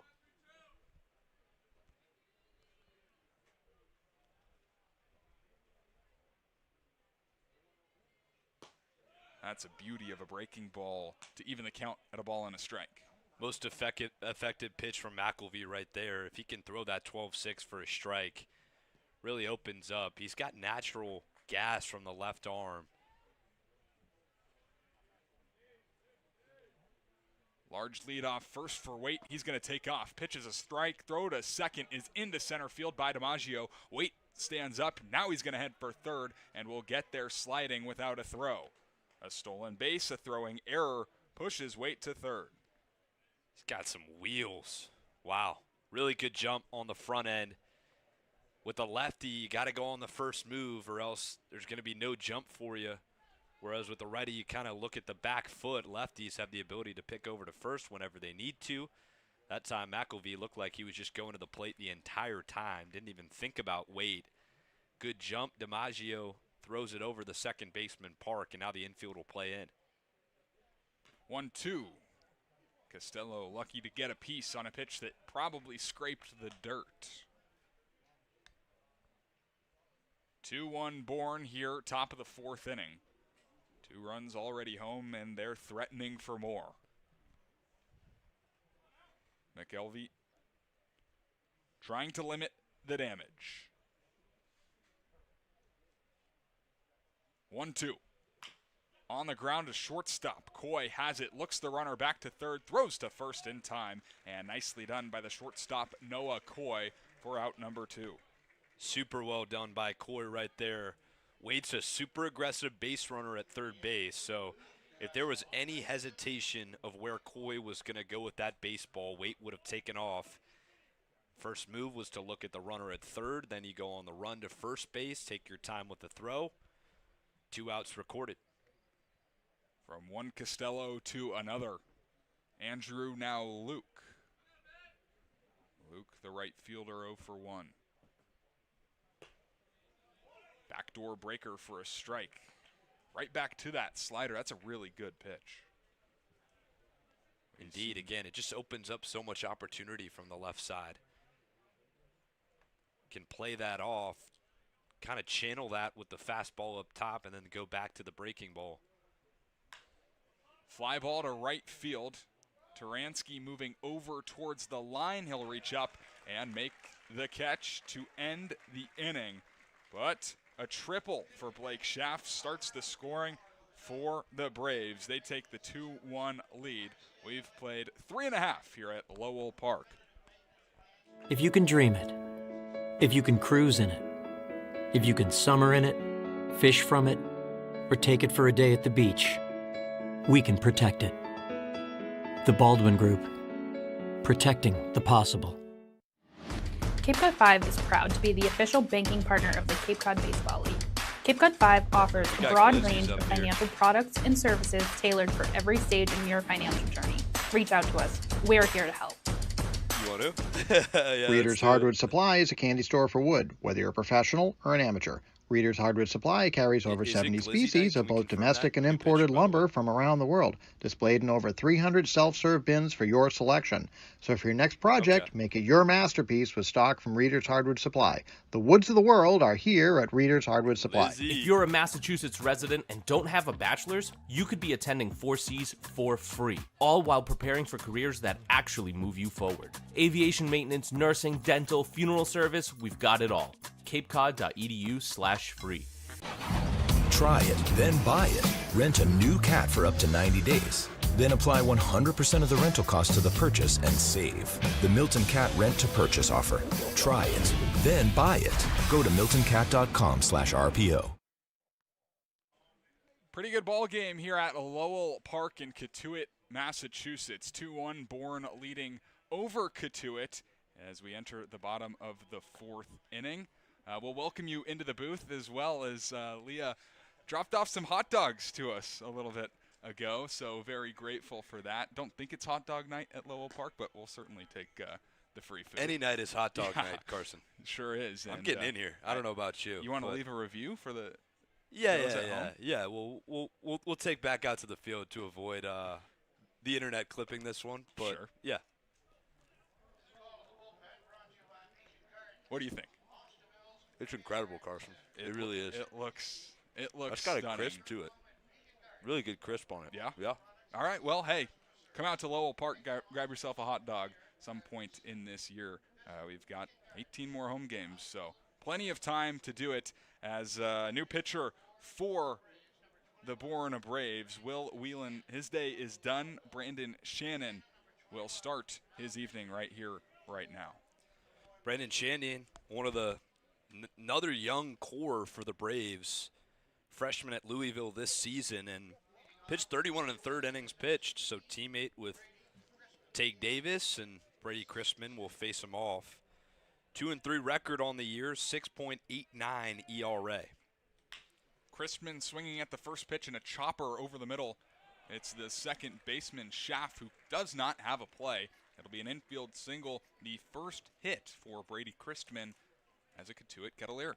Sometimes that's all it takes is a little infield single to get your season started. Something Rob Cooper has talked about a lot is how do guys deal with going 0 for 15, 0 for 20 throughout the year? It's not something that a lot of these players, really generally on the Cape Cod, but especially for this Cotuit lineup, so stacked, some of the best hitters for their respective programs. 0-1 on Noah Coy, the shortstop who singled and scored Cotuit's lone run in the second inning. Left-handed batter waits. Swings through a fastball. The gun out there in left field said 98 miles an hour. Yeah, it's not slow right there. One of the reasons why Brandon Shannon got so many innings this season for the Cardinal. Can really run it up there. Haven't seen the off speed quite yet. First pitch swinging from Chrisman was also a fastball. Shannon way ahead. 0-2 pitch, spoiled. Another fastball at 98. We'll say, though, this lineup is so talented that, yes, it's 98. Yes, it's the hardest velocity the Kettleers have seen all season, but they're the lineup and type of lineup that is up for the challenge like that. So see how Shannon's breaking ball works into play.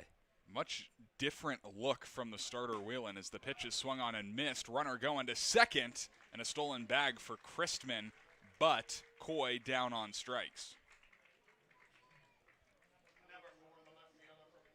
Well, good jump by Christman, even though Shannon throwing 98 miles per hour. It's all about the timing. You can steal a bag on any pitcher based on the release point, and Shannon's been kind of long to the plate. Christman noticed it, moves into scoring position. Cotuit trying to tie the game after leading for the first couple of innings. Jace Lee will take a strike.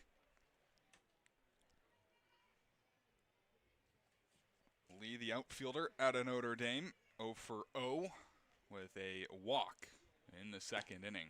Will take a nasty breaking ball for a strike at 84 miles an hour outside corner. All Jace Lee can do is kind of shake his head.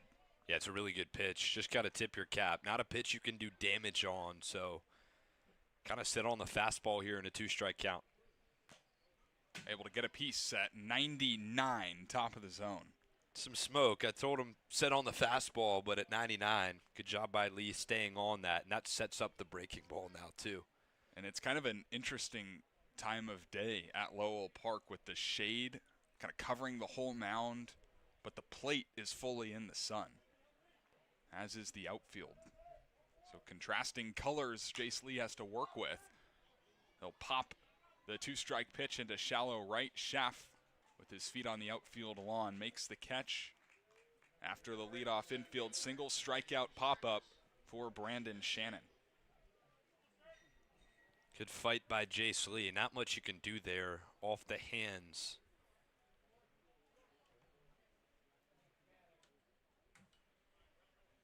Isaac Sturgis, the number 9 hitter, going to be tasked with trying to tie this game or at minimum flip the order to the top. Dawson Park, who waits on deck, has had a big time day. First pitch swinging for Sturgis. Will Whelan was good. The Golden Gopher, 3 innings, 2 hits, an earned run. Did walk 3, but punched out 5. Working around trouble as well. Had the bases loaded and got out of that pretty much unscathed. Had more success than yesterday's southpaw for Chatham against this lineup. Colin Fisher gave up 5 runs in 4 2/3. Cotuit 2-0 to start 2026. 0-2. Sturgis, ground ball, gets through the right side. It'll be a base hit. Rounding second is Christman. Up with it is Costello. He won't have a throw. And Isaac Sturgis ties the game at 2 here in the 4th. Good time for your first hit, Isaac Sturgis, as a Kettleer. Shoots that one off a tough pitch by Shannon. Went with the fastball and just able to whip the bat around. Timing it up just enough was Sturgis. Shoots it between the first baseman, Michelle, and Schaff. And brand new ball game, back to 0-0 virtually, 2-2. Kettleers move back to the tie. We were talking about how Costello's arm out there in right field, not one you want to test. Brady Christman had no fear. And with 2 outs kind of going on the swing, he was easily safe. So top of the order now, Dawson Park takes strike 1. Led the game off with a double. Walked in his next plate appearance. Also picked up an RBI as the bases were loaded. Sends a heater straight back to the screen. He'll be behind 0-2. Brandon Shannon has come into this game and hasn't thrown a ball. It's been fastball, fastball, fastball, strike, strike, strike. Is that good? Not bad. 14 of 14. Ahead 0-2. Little low. 97 on the gun for ball 1 of his appearance. Good take right there from Park. His approach just looks so confident at the dish. Saw the lefty Whelan really well. 1-2 on the ground to second base. Schaff will flip over to the shortstop, Waite covering the second base bag. And the inning is over. A couple of hits and a run to tie the game at 2. We've played 4. And Lowell Park and Cotuit. We're going to get back to these hot dogs and be back for the 5th. Thank you.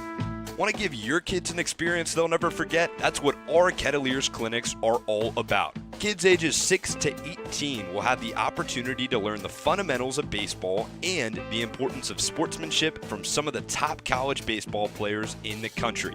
Youth baseball clinics begin the week of June 22nd and end the week of July 20th, and sessions are held from 9 to 11:30 each day. The advanced baseball clinics run from July 27th to the 31st. Head to the Kettleers website for more information.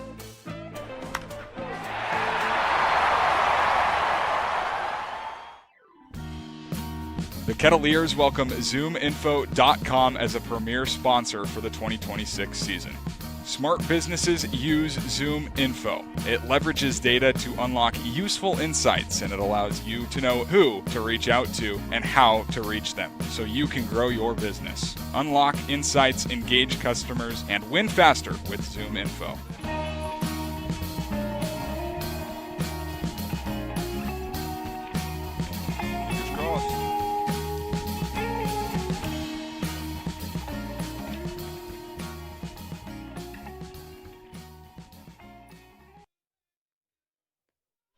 Not really.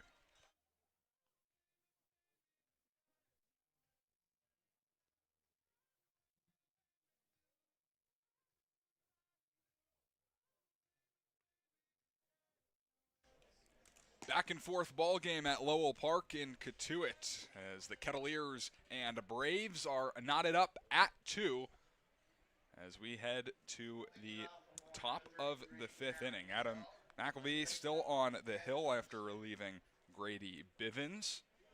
So both these teams now into the bullpen for Game 3 of the 2026 regular season. Carson, Mercier, Liam, Ervin, and Brooke Killgore here with you. And a beautiful day for baseball as Garrett Michelle takes a strike from the southpaw McElvey. It's 0-1.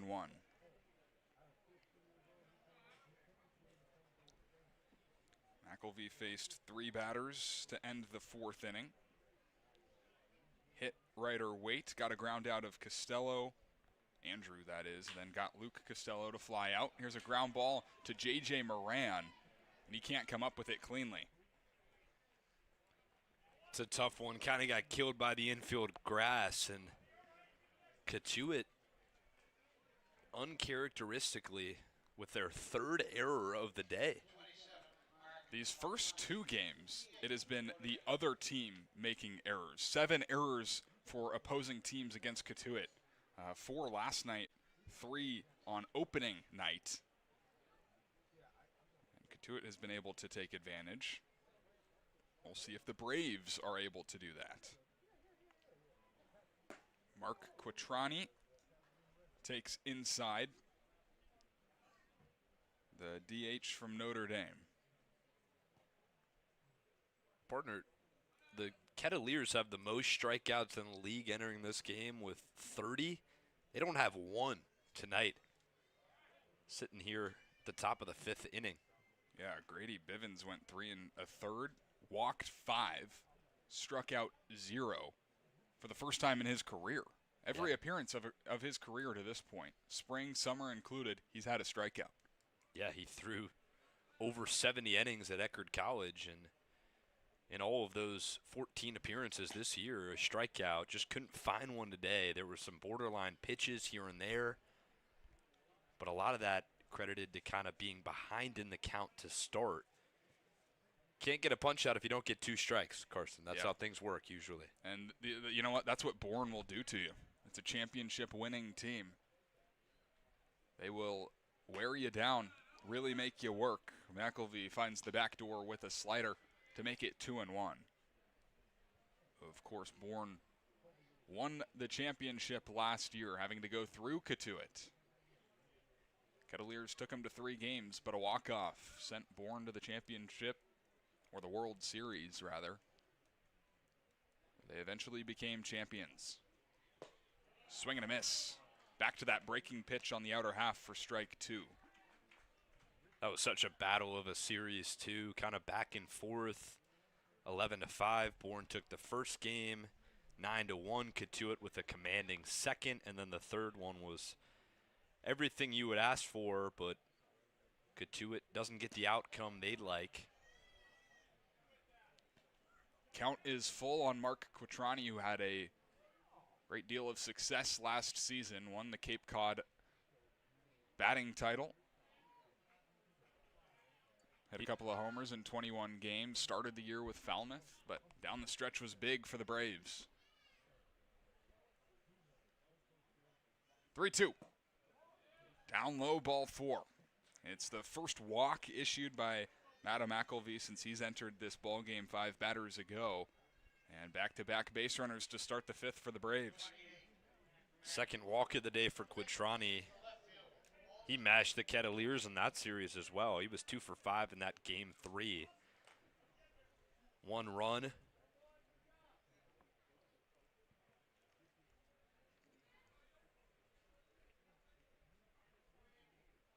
Here's Matt Bolton. It'll be left on left.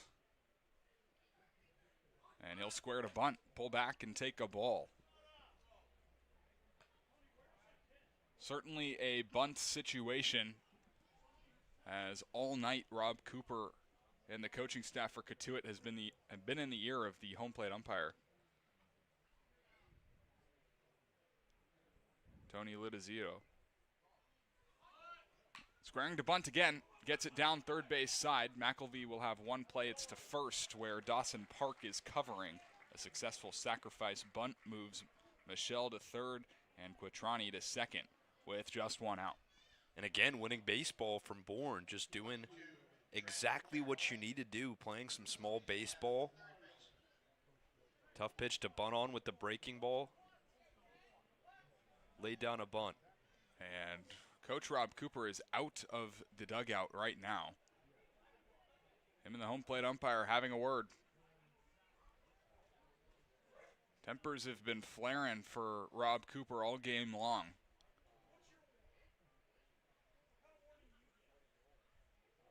And he's been issued a warning.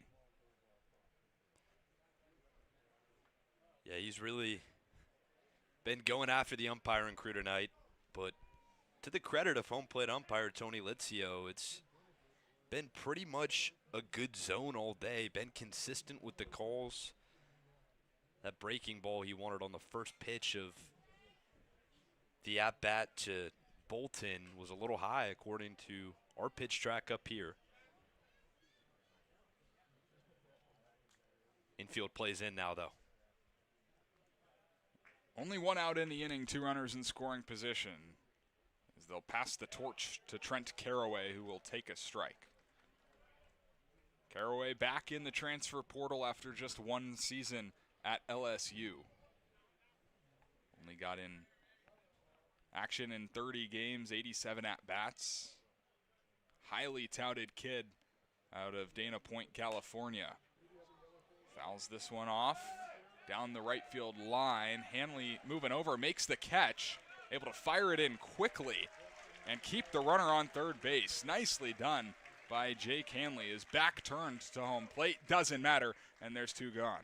Super nice play, and you had to account for the runner at third base, Michelle, tagging up as well.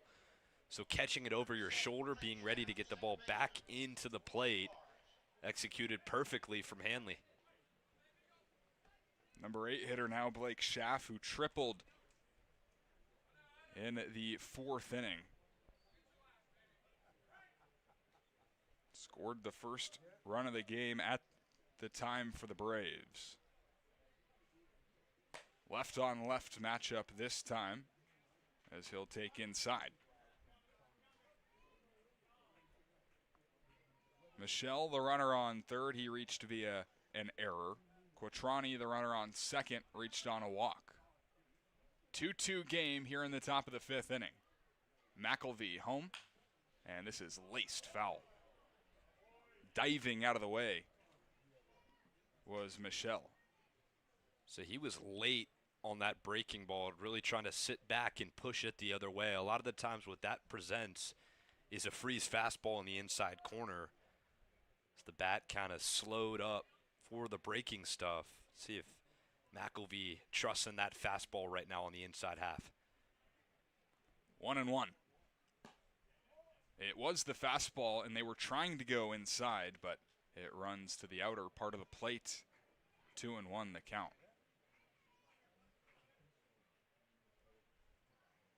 A run in the second, a run in the fourth for Cotuit, 2 runs in the fourth for Bourne, but they're threatening for more here in the fifth. The 2-1 is a beauty of a slider to even it up at 2-2. Yeah, the fastball hasn't had much command for McElvey, but the breaking ball has absolutely been his best pitch. The curveball over the top, he's finding the zone with it.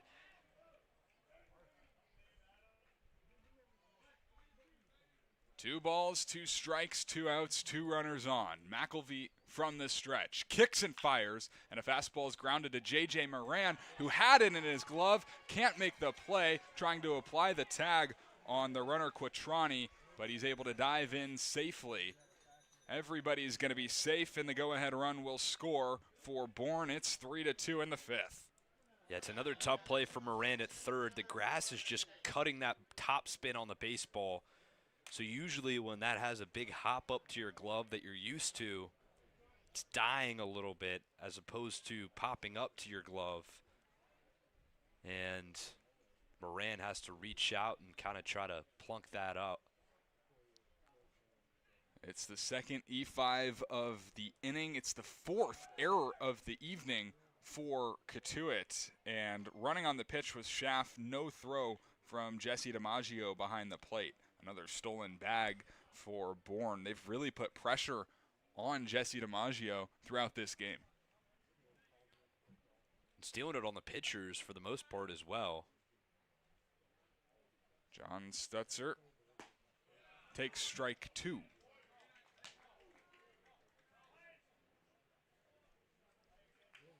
Bourne leading 3-2 here in the 5th inning.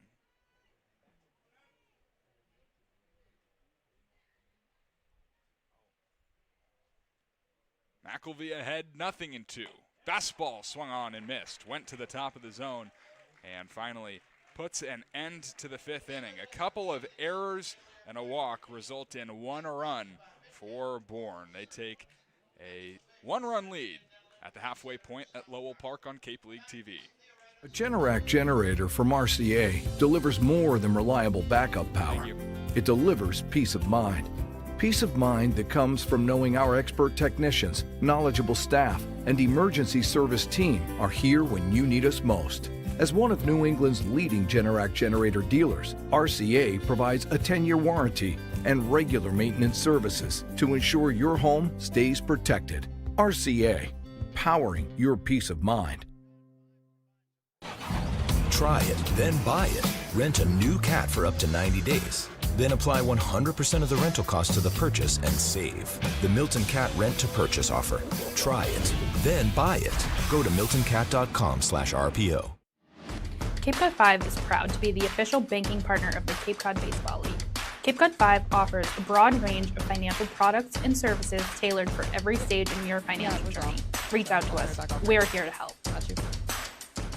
If you're a Massachusetts resident and don't have a bachelor's, you could be attending 4Cs for free, all while preparing for careers that actually move you forward. Aviation maintenance, nursing, dental, funeral service, we've got it all. capecod.edu/free. Back at Lowell Park, where the Bourne Braves have taken a 3-2 lead over the Cotuit Kettleers. We've gone back and forth to this point in the ball game, as Brandon Shannon retakes the hill after a very impressive first inning of work. We've seen him with that fastball up to 99 miles an hour. He'll have the middle of the Kettleers lineup, J.J. Moran, Jake Hanley, and Jesse DiMaggio for the last of the 5th. Cotuit trying to stay perfect in the 2026 season under first-year head coach Rob Cooper. 2-0 start after a win yesterday at Chatham and the opening day victory against Wareham. J.J. Miranda lead off, getting his first cuts against Brandon Shannon after 2 plate appearances against the starter Will Whelan. He was 0 for 2 with a flyout and a strikeout.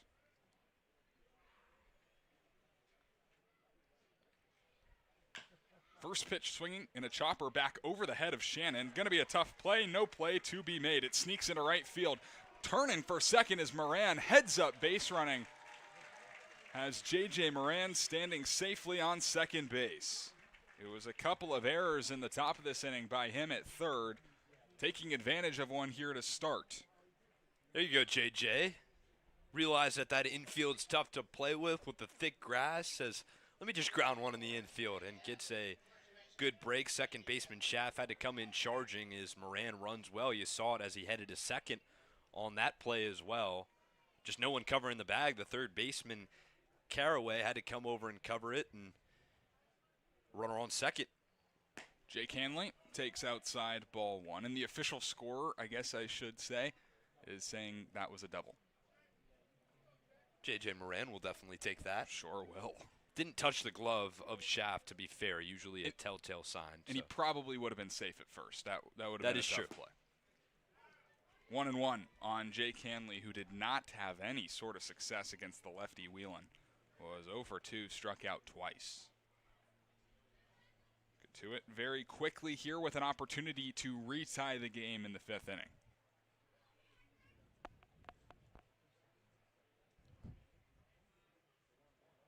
That's outside 2-1. It was Jake Hanley who started the scoring on opening day for Cotuit. An 0-2 double to right center field put the Kets on top 1-0 in the 6th inning.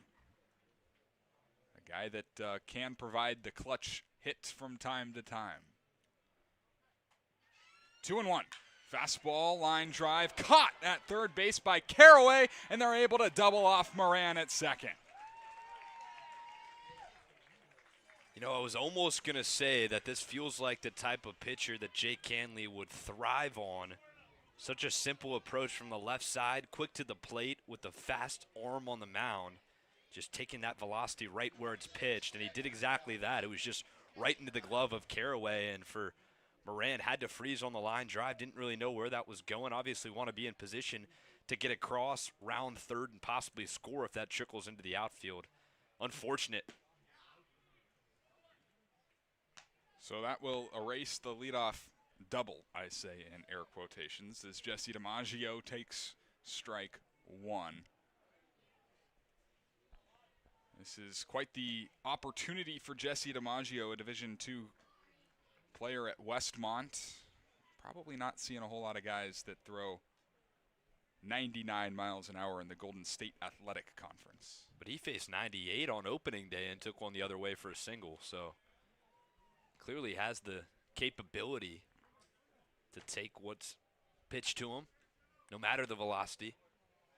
He's down in the count 1-2. Trying to keep the inning alive. Here's the pitch. Breaker misses high. Haven't seen a whole lot of those from Shannon. Been mostly fastballs that he's relied on.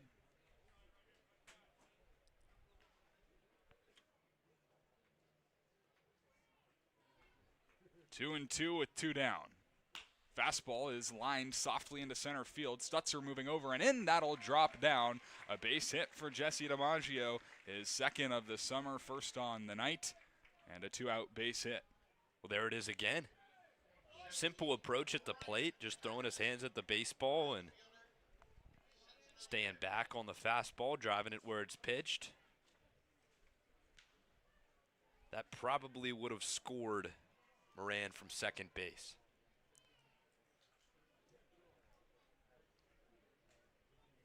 So now Ryan Taransky 0 for 2 on the ball game.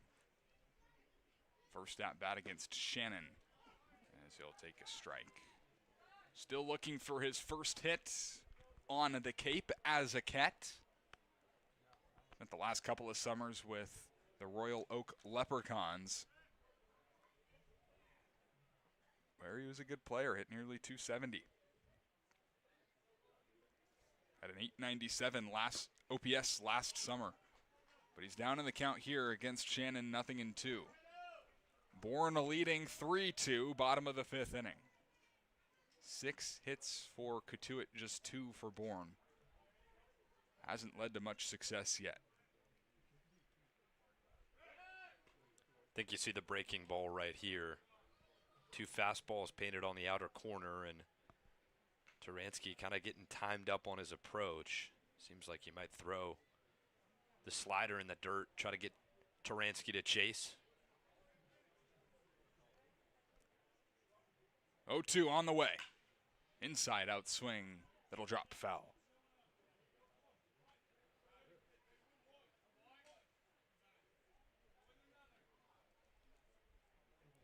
DiMaggio, the runner on first base, has never stolen a bag in his collegiate career. So if you want to go to a breaking ball without having to worry about a runner on the move, this is probably the time to do so. Taransky trying to battle. 0-2 home. Outside. That one at just 92 miles an hour.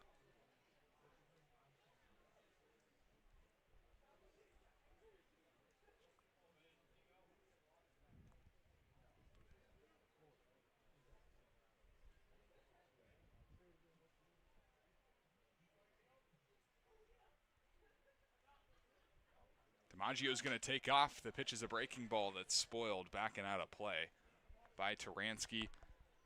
1-2, the count will stay. The Kets have had their chances, left the bases loaded in the second, had a runner on in the fourth, had a runner on in this inning before J.J. Moran was doubled off at second base.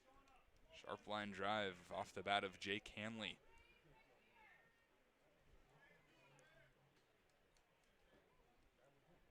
A ball, 2 strikes with 2 outs in the last of the 5th. They'll throw over again.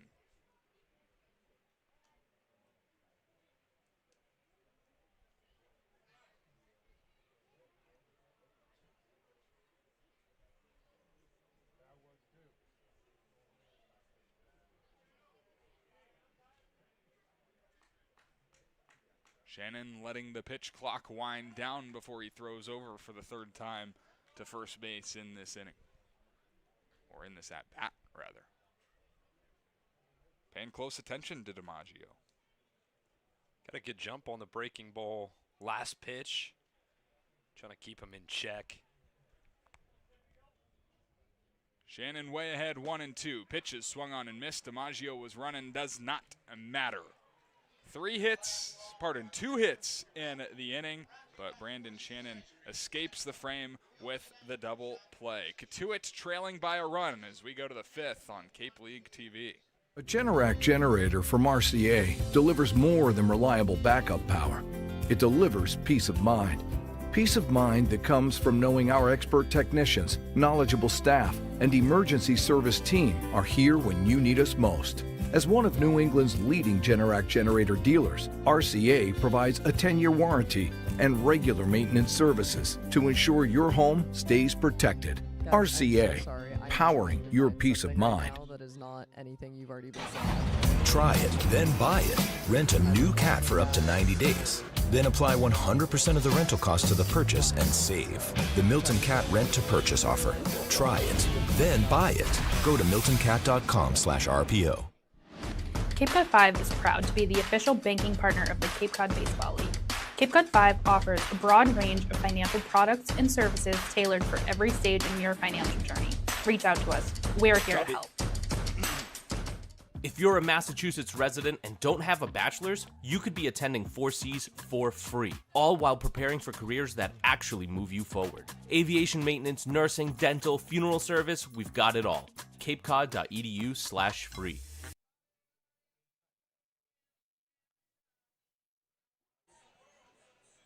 Start of the 6th inning at Lowell Park, where the Bourne Braves leading over the Cotuit Kettleers on Cape League TV. 3-2 the score, 2 hits, no errors for the Braves.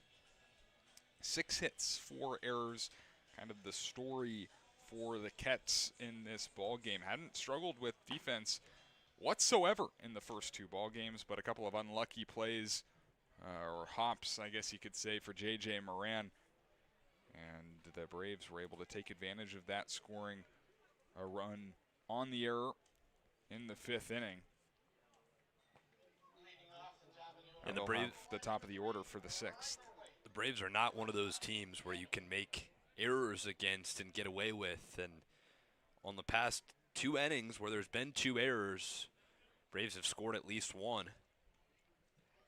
Riker Waite from the right side for a 2nd straight plate appearance.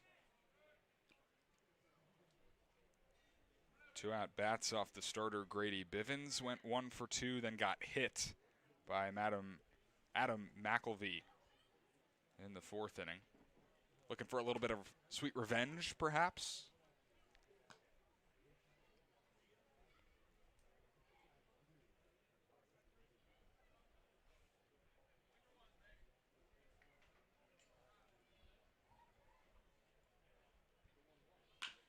Grounder up the middle. Shortstop Coy's got it. Nice play for out number 1. Really good play. Made that look easy, did Coy up the middle.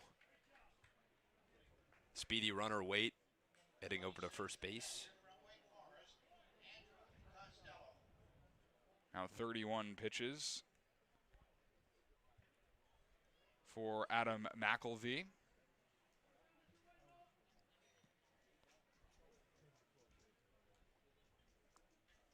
He's completed 2 innings to this point. Here's Andrew Costello, 0 for 3 ball game to this point. He'll take strike 1. 2-0 start for Cotuit, a 1-1 start for Bourne after an unfortunate loss at home, hitting the road for the first time today in 2026.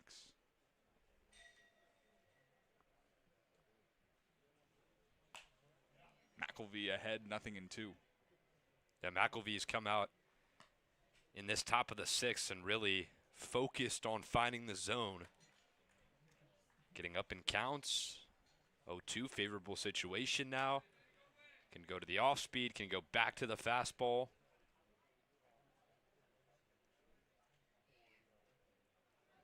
Ahead, 0-2. This is slapped into right field. Taransky coming on to make the catch. Had to be in a full sprint towards the infield, but he gets there, and there's 2 gone. Boy, he plays a good outfield, huh? Yeah, he sure does. Beautiful catch at Veterans Field last night, down the line, laying out for one, and that one, not the flashiest, but just a solid play that could have easily fallen in front of the right fielder. Felt like that had potential base hit written all over it. And instead, it's your ordinary F9 as Luke Costello takes high 1-0. Not a lot of luck for the Costello brothers today. 0 for 6 with a walk for the 2. Luke is 0 for 2 with that walk and a stolen bag. This will be a big 1-2-3 inning for McElvey. It's been 12 hitters faced in the previous 2 frames for the Kettleers pitching staff. So getting the momentum back to your offense following a 1-2-3 inning can really turn the tide in a 3-2 ball game. Yeah, Cotuit has not had a 1-2-3 inning at this point in the ball game. And it might be tough to do now in a 3-0 count with Costello. Just 2 hits for Bourne, but it's enough for a 3-2 lead here in the 6th inning.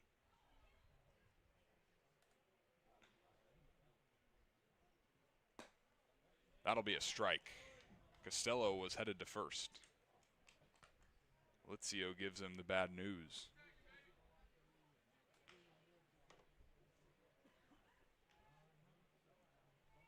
Clouds overhead at Lowell Park.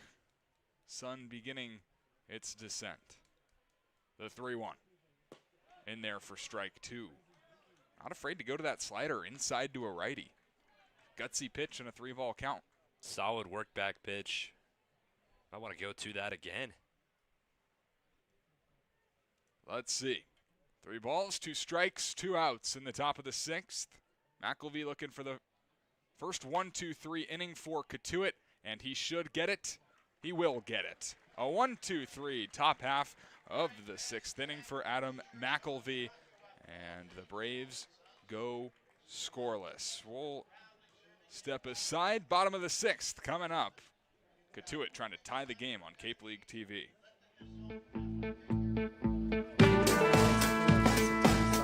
Want to give your kids an experience they'll never forget? That's what our Kettleers clinics are all about. Kids ages 6 to 18 will have the opportunity to learn the fundamentals of baseball and the importance of sportsmanship from some of the top college baseball players in the country. Youth baseball clinics begin the week of June 22nd and end the week of July 20th, and sessions are held from 9 to 11:30 each day. The advanced baseball clinics run from July 27th to the 31st. Head to the Kettleers website for more information. The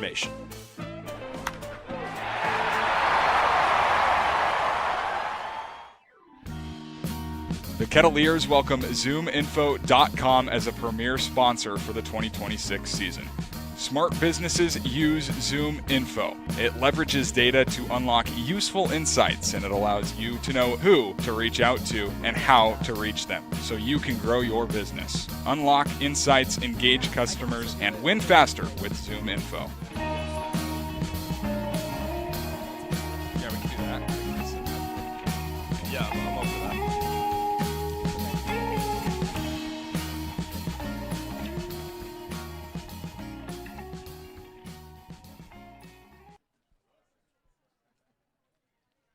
Awesome.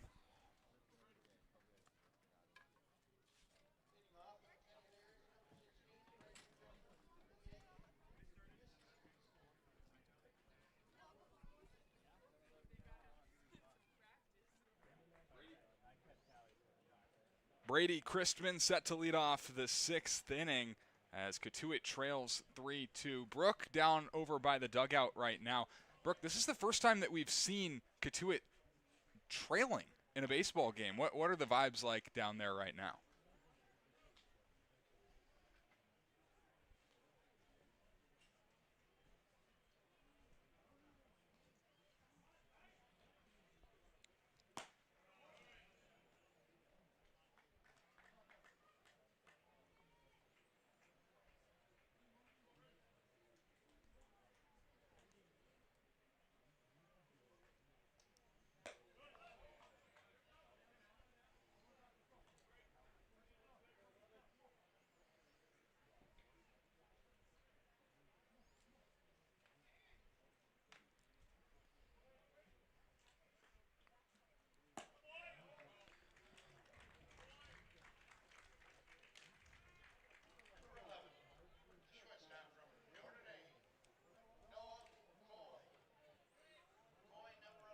Brooke, thank you very much. And yeah, well, nothing like a leadoff walk to potentially spark a little comeback. Christman 1 for 1 in 3 plate appearances. With the 2 walks, now Noah Coy digging in from the left side. He'll take a fastball at 95 for a strike from Brandon Shannon. The velocity kind of dipping up and down for Shannon. Saw him 97 to 99 his first inning of work, and his second inning of work dipped down a little bit up to maybe 97, and then here haven't seen anything over 95 yet as he misses outside with 91 to even the count 1-1.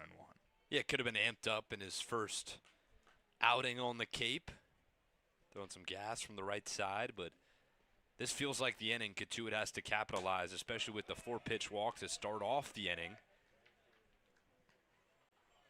Wouldn't mind seeing some runners being put in motion, maybe a stolen base attempt, laying down a bunt. Anything to push that runner Christman on first into scoring position. 2 balls and a strike. Coy, big swing, but he comes up empty, and it's 2-2. Coy hit the double in last night's ball game, scored a run, walked. He's 1 for 2 today with a single, a run scored, and a strikeout. He'll go down on strikes for the second time today as Shannon blows 97 past him, top of the zone, for out number 1. Yeah, he's still got that velocity in his back pocket if he needs it, but kind of been throwing at a consistent 93, 94, and then that one definitely put an extra emphasis on it. 97 miles per hour past the tan bat of Coy. So now second time through the order for Brandon Shannon. First batter he faced in the fourth was Noah Coy, getting a second try against Jace Lee with one out in the bottom of the sixth inning. Bourne up by a run. Christman will take off to second, but the pitch is fouled back. Just like you were saying, Liam, maybe put runners in motion, trying to make something happen that way.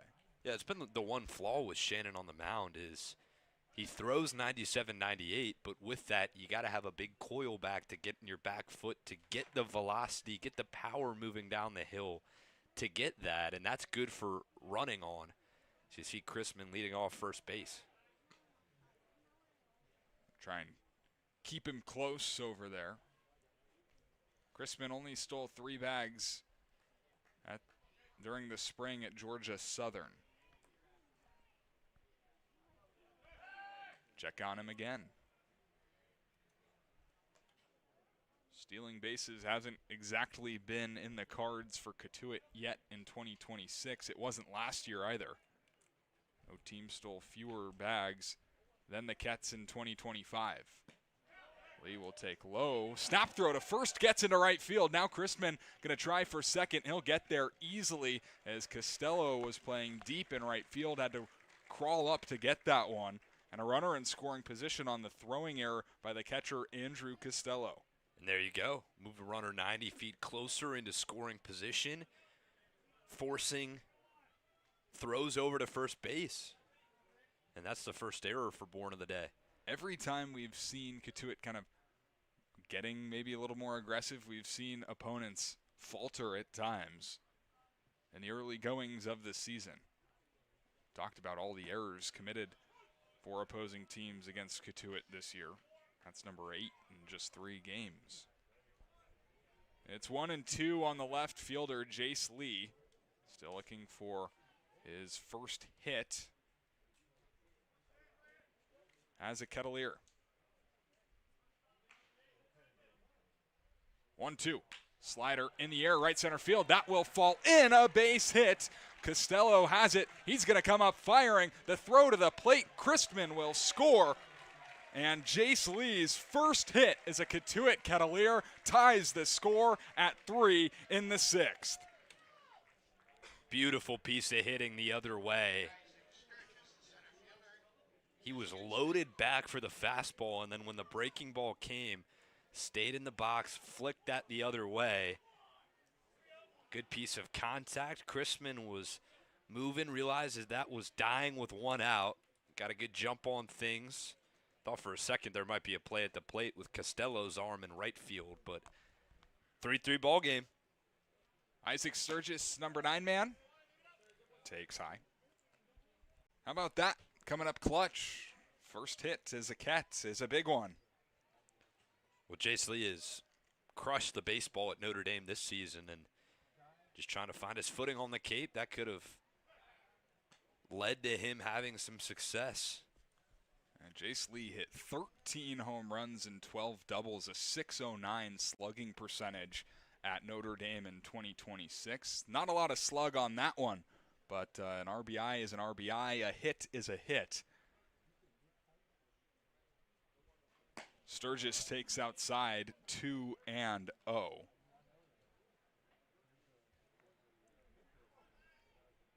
Pitch count starting to rise for the Braves reliever. Next pitch will be number 48. 2-0. Big cut by Sturgis, and it's back to the screen, 2-1. That's the type of pitch you want to go after in a 2-0 count, though.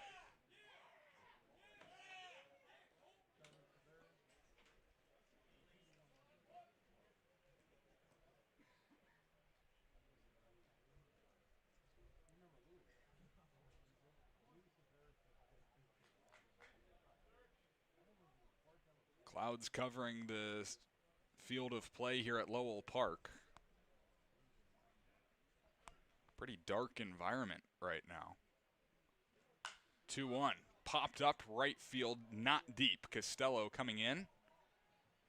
He'll call off the second baseman, Schaff, and make the play for the second out of the inning. Action in either bullpen right now. It looks like Eli Buxton for the Kettleers pen, and for Bourne, no throwing yet, but some guys getting loose. Back to the top of the lineup for Park, trying to break the deadlock tie. Time is called at the plate. First base umpire Mickey Garcia has some words for Brandon Shannon. I think he was telling him to wait to come set. Yeah, with the pitch clock, that's a whole new element, right? Being able to time up your pitchers. A lot of pitchers have used it to their advantage with the timing of a hitter. As you see right there, he's going to throw back to first base. So coming to the mound quick has been Shannon, and kind of as soon as the hitter locks eyes, you got 98 right on your hands. It's a really tough approach from a hitter. Dawson Park gets his second try versus Brandon Shannon. He'll take strike one, grounded into a 4-6 fielder's choice to end the fourth inning in their first battle. Outside of that, Park has been good today. Have to battle as he goes down 0-2. He doubled in the first, walked in a run in the second. All in all, he's 1 of 2. Lee still leading off first base. He'll take off. The pitch is called strike 3, and the inning is over. Dawson Park couldn't believe it. The throw down to second does not matter, and the inning is, of course, over. Jace Lee's first hit as a Cotuit Kettleer ties us at 3 as we go to the 7th. Liam Ervin is going to take us the distance on Cape League TV. A Generac generator from Mercier delivers more than reliable backup power. It delivers peace of mind. Peace of mind that comes from knowing our expert technicians, knowledgeable staff, and emergency service team are here when you need us most. As one of New England's leading Generac generator dealers, RCA provides a 10-year warranty and regular maintenance services to ensure your home stays protected. RCA, powering your peace of mind. That gets the scoreboard or no? Try it, then buy it. Rent a new cat for up to 90 days. Then apply 100% of the rental cost to the purchase and save. The Milton Cat Rent to Purchase offer. Try it, then buy it. Go to miltoncat.com/RPO. Cape Cod 5 is proud to be the official banking partner of the Cape Cod Baseball League. Cape Cod 5 offers a broad range of financial products and services tailored for every stage in your financial journey. Reach out to us. We're here to help. If you're a Massachusetts resident and don't have a bachelor's, you could be attending 4Cs for free, all while preparing for careers that actually move you forward. Aviation maintenance, nursing, dental, funeral service, we've got it all. capecod.edu/free. Deadlocked at 3 apiece at Lowell Park. Bourne Braves head into Cotuit, and the game's tied up at 3-3 in the top of the 7th. New arm in the game, Eli Buxton, first appearance as a Kettleer. Right-handed pitcher at Arizona State University this year, 6'5", 210 pounds. The Sand Springs, Oklahoma native. He played in the Alaska League last summer, Carson, but a talented arm. Yeah, and he was great in the Alaska League. A 2.49 ERA in 25 innings, 27 strikeouts. Not the same success at Arizona State in the spring of 26, a 9.87 ERA, but 28 strikeouts and 17 innings pitched is absolutely electric. So it's a live arm for Eli Buxton, and it's the first time that we'll see him in a Cats uniform. Fastball, cutter, slider combo with the former running up to 95 miles per hour at times throughout this year. He'll face 4, 5, 6 in the Braves lineup. Garrett Michelle, Mark Quattrani, and Matt Bolton due up for the Braves, looking for some much-needed offense. Only 2 hits to the 3 runs for Bourne today. First pitch, big hack, big miss. 94, there it is right there. Right on cue. Filling the zone up with nice firm fastball. Been the story of today. Kettleers entered the game with 30 strikeouts as that one shot back up to the second baseman. Big hop to Park. What a play, managing the funny bounce in the infield. Hey, you know what? Hang a star on that one, too. I think you can call it a 1-4-3. Got a piece of Buxton on the way up the middle and took a weird hop off the dirt. No problem over there for Dawson Park. That's really nicely done. That's a great play. The infield has dealt some issues for everyone across the diamond. First through third base. That time Park dealt with it very nicely. Played the big hop, caught it, threw it onto first base. Quitrani tries his luck. 2 walks on the day. Made it to third his last time up, but stranded. And then flew out, pardon me.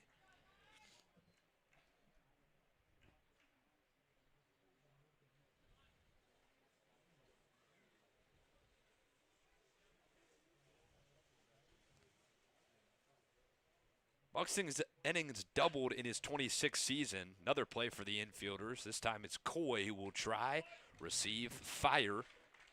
2 up, 2 down.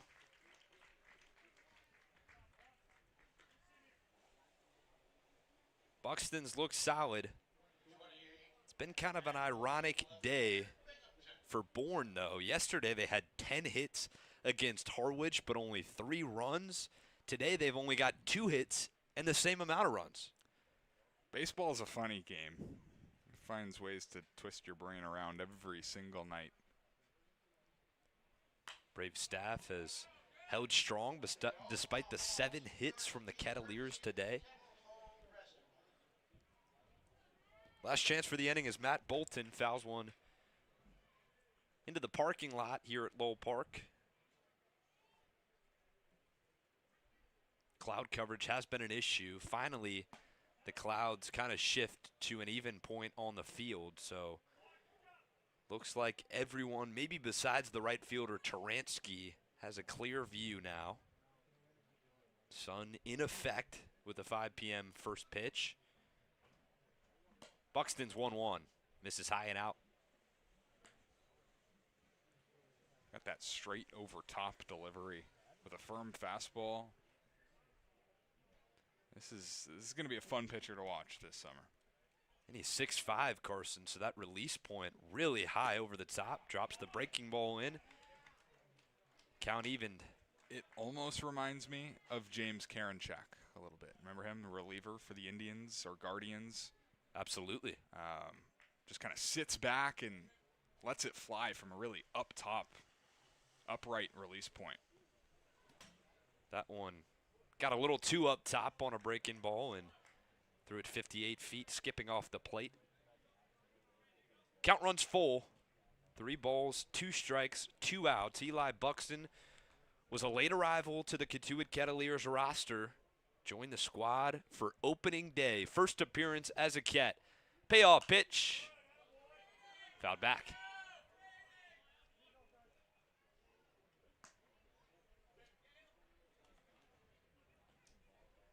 Well, these two teams have so much history. Mentioned it multiple times today. Obviously played last year in the league championship series. Kettleers have had tough luck with Bourne as that one skips in the dirt, and losing him is Buxton. Not what you wanted. After 2 quick outs, a long battle resulting in ball 4. Able to pass the stick to a really good offensive powerhouse. So ultimately the Kettleers were 3-5 last season versus the Bourne Braves. Divisional opponents, so faced off 5 times in the regular season, 3 times in that playoff series that warranted a 3rd game. Kettleers 2-0 to start this season. Last year's 17-20 record. Picked up 3 ties as well. They were on a 14-game losing streak as Buxton loses his footing on the mound.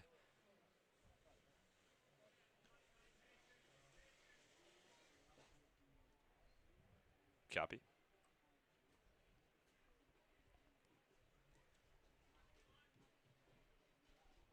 Caraway's hitless, 2 walks, however. Looking for his first of the day, would be his second on the season.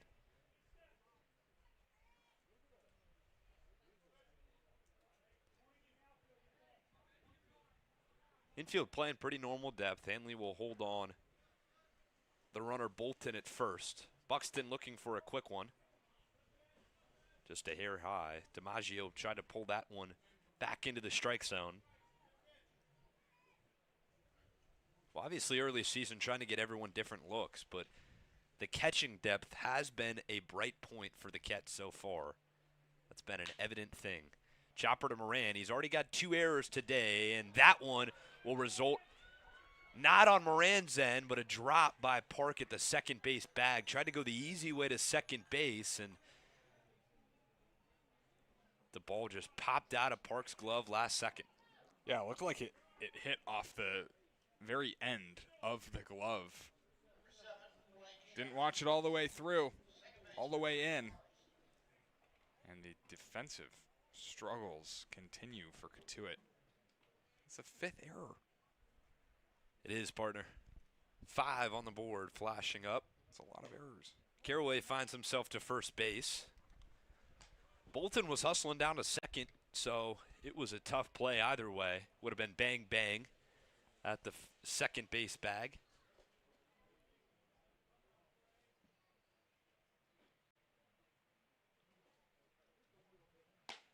Buxton has had that miss a couple times this inning. First 2 breeze by with Michelle and Quattrani. 2 ground outs quickly, and now right on cue, Coach Curtin sensing the struggle from his new arm, Buxton.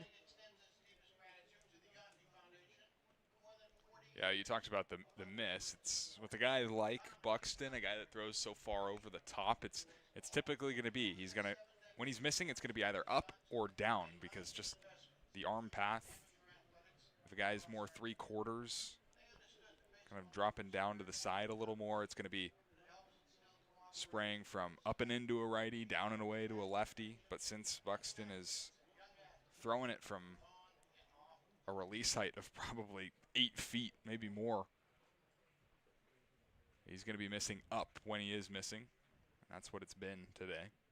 Yeah, especially over the top coming like that. That's, like you're saying, trying to get on plane and find that arm slot, the downhill delivery. If you can, it's really hard to hit on the hitter's end of things. But the command, sometimes tough to deal with. Just gotten word that this game will take a pause at 8 p.m. due to the darkness. No lights at Lowell Park, so just about 30 minutes left to play for the Bourne Braves, all locked up at 3. I think it's a dead stop, too. Believe it would be, just for safety purposes with the lighting. And already the cloud covering kind of presenting some darkness at Lowell Park. It's been dark for the greater part of 20 or so minutes. Buxton will miss on 4 straight. Schaff finds himself with a free pass. It's been an inning of gifts for the Cotuit defense. 2 walks, 1 error, bases juiced for the Braves. That's 6 walks in the ball game for Cotuit. We were talking about how good the pitching staff was doing at limiting ball 4 in the first 2 games. Well, it's been a struggle in game 3. John Stutzer fanned on the first pitch. He sees off the arm of Buxton.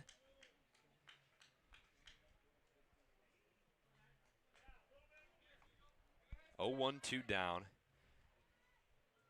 Infield has a play at any square base with the bases loaded. Might not need it. Stutzer swings through another.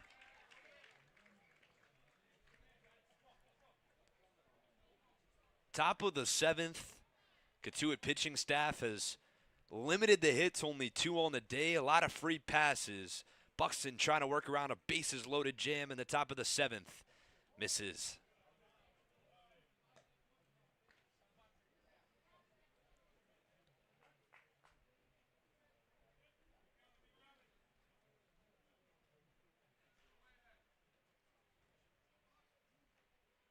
The 1-2 pitch.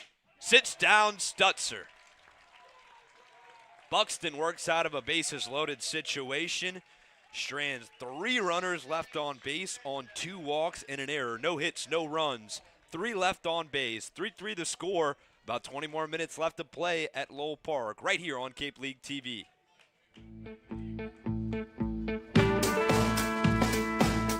Want to give your kids an experience they'll never forget? That's what our Kettleers clinics are all about. Kids ages 6 to 18 will have the opportunity to learn the fundamentals of baseball and the importance of sportsmanship from some of the top college baseball players in the country. Youth baseball clinics begin the week of June 22nd and end the week of July 20th. And sessions are held from 9 to 11:30 each day. The advanced baseball clinics run from July 27th to the 31st. Head to the Kettleers website for more information.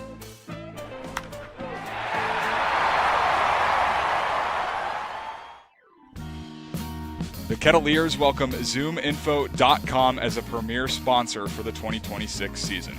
Smart businesses use ZoomInfo. It leverages data to unlock useful insights, and it allows you to know who to reach out to and how to reach them so you can grow your business. Unlock insights, engage customers, and win faster with ZoomInfo.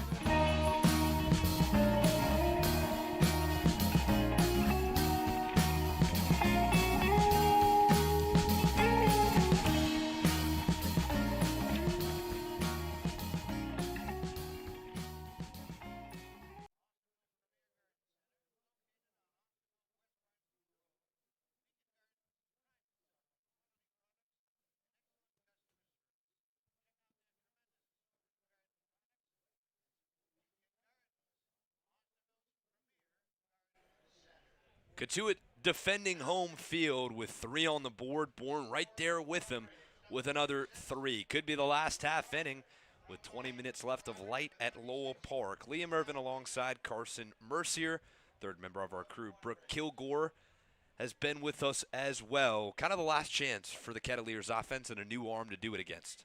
Yeah, they're going to have to do it against a big right-handed pitcher. 6'6", 236-pounder Nick Robert out of Marin County, Florida. Attended the University of Miami each of these last 3 years. And pitching to an ERA at 6 in his career in 43 games.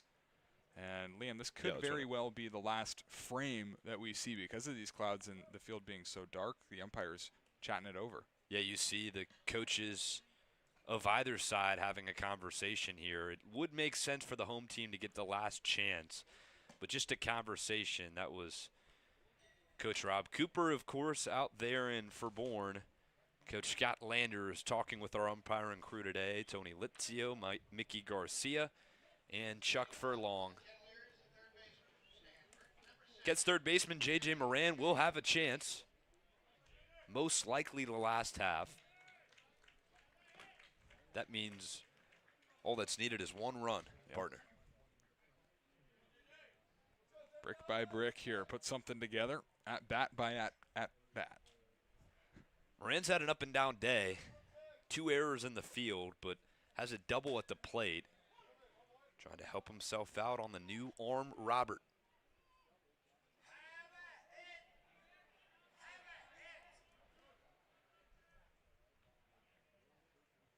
For the Bourne pitching staff, it's been a combination of Whelan and Shannon up to this point, either with 3 innings pitched. Shannon gave up 5 hits, but he only allowed 2 runs and only 1 of them was earned. Worked around some trouble.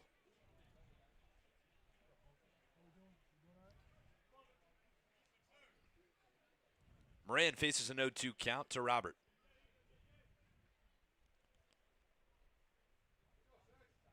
Kicks and deals. That one way outside. Starting to wonder if the darkness is kind of playing a factor already. Andrew Costello behind the plate. Kind of flinched weird as the ball was coming in. Got him swinging. Chasing for a breaking ball. Down low. Good start from Robert. First batter he sees goes down on strikes. Yeah, mid-90s fastball. That time going to a breaking pitch in the dirt. Moran cannot lay off. goes down on strikes the second time in this ball game. Here's a guy who's due for a hit. 2 strikeouts his first 2 times up on a tough lefty arm, and then laced a ball to the third baseman, Caraway, his last time up. Swings at the first one. That is, of course, Jake Canley. Guy who became the first IU player ever since 2005 to start every game in his freshman and sophomore season. He got technically his first day off in 54 games yesterday for Cotuit.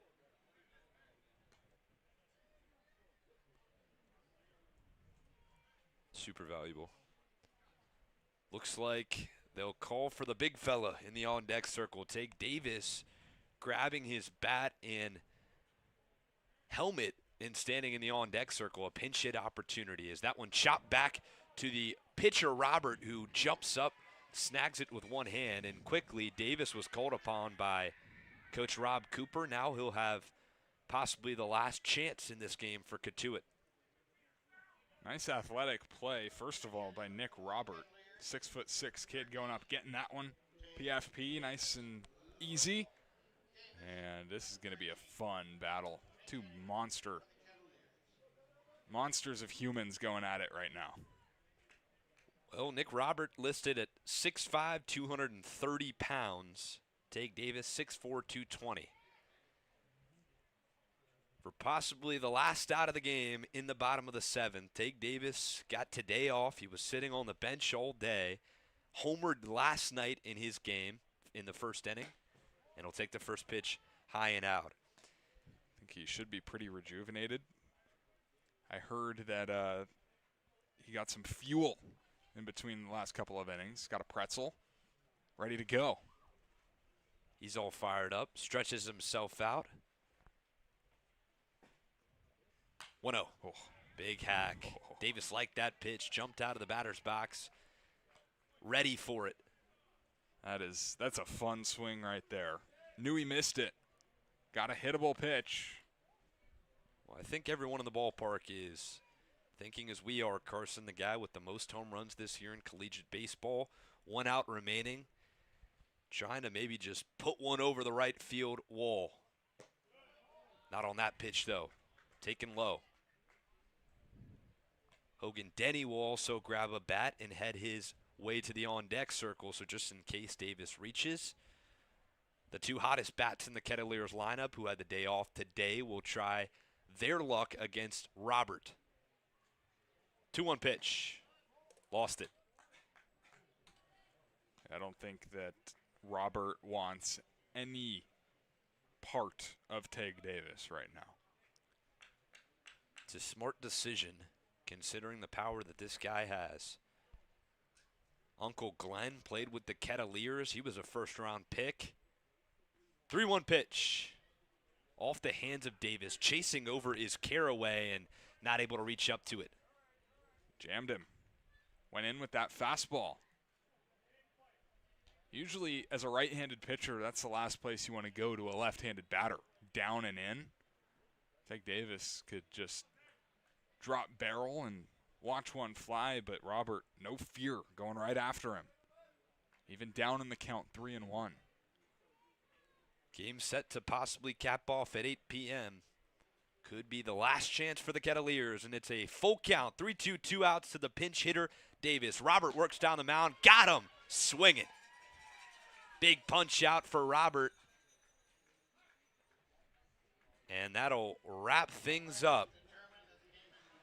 Time limit on this one. Who says you can't tie in baseball, Carson? 3-3 will be the final. Davis comes in to pinch hit.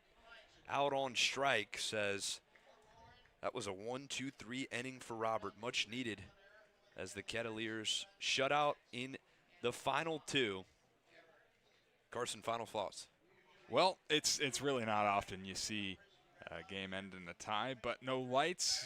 What are you going to do about it? 7 hits for the Cats. Would have liked to see them win this game because I think they played well enough to do so. Just couldn't come up with the clutch hit. Had runners on outside of the 7th in the last 3 innings and were unable to get a run home. Had the bases loaded in the 2nd, were unable to get more than 1 run. That's not typically going to be enough to get the job done and get a win. It's not a loss, though, so you could still technically be perfect. I'm not really sure how that works. 2-0-1 for the Cats. That'd be correct. Kind of like a soccer Yeah. schedule there. Bourne, 3 runs, 2 hits, 1 error. Cotuit, 3 runs, 7 hits, 5 errors. No winning or losing pitchers today in the tie, but the starters, Whelan and Bivens, both did their things. From our entire crew, our broadcast director, Joe, our producers, Adriana and Emily, alongside Carson Mercier, Brooke, Killgore, I'm Liam Ervin saying so long. See you tomorrow on Cape League TV.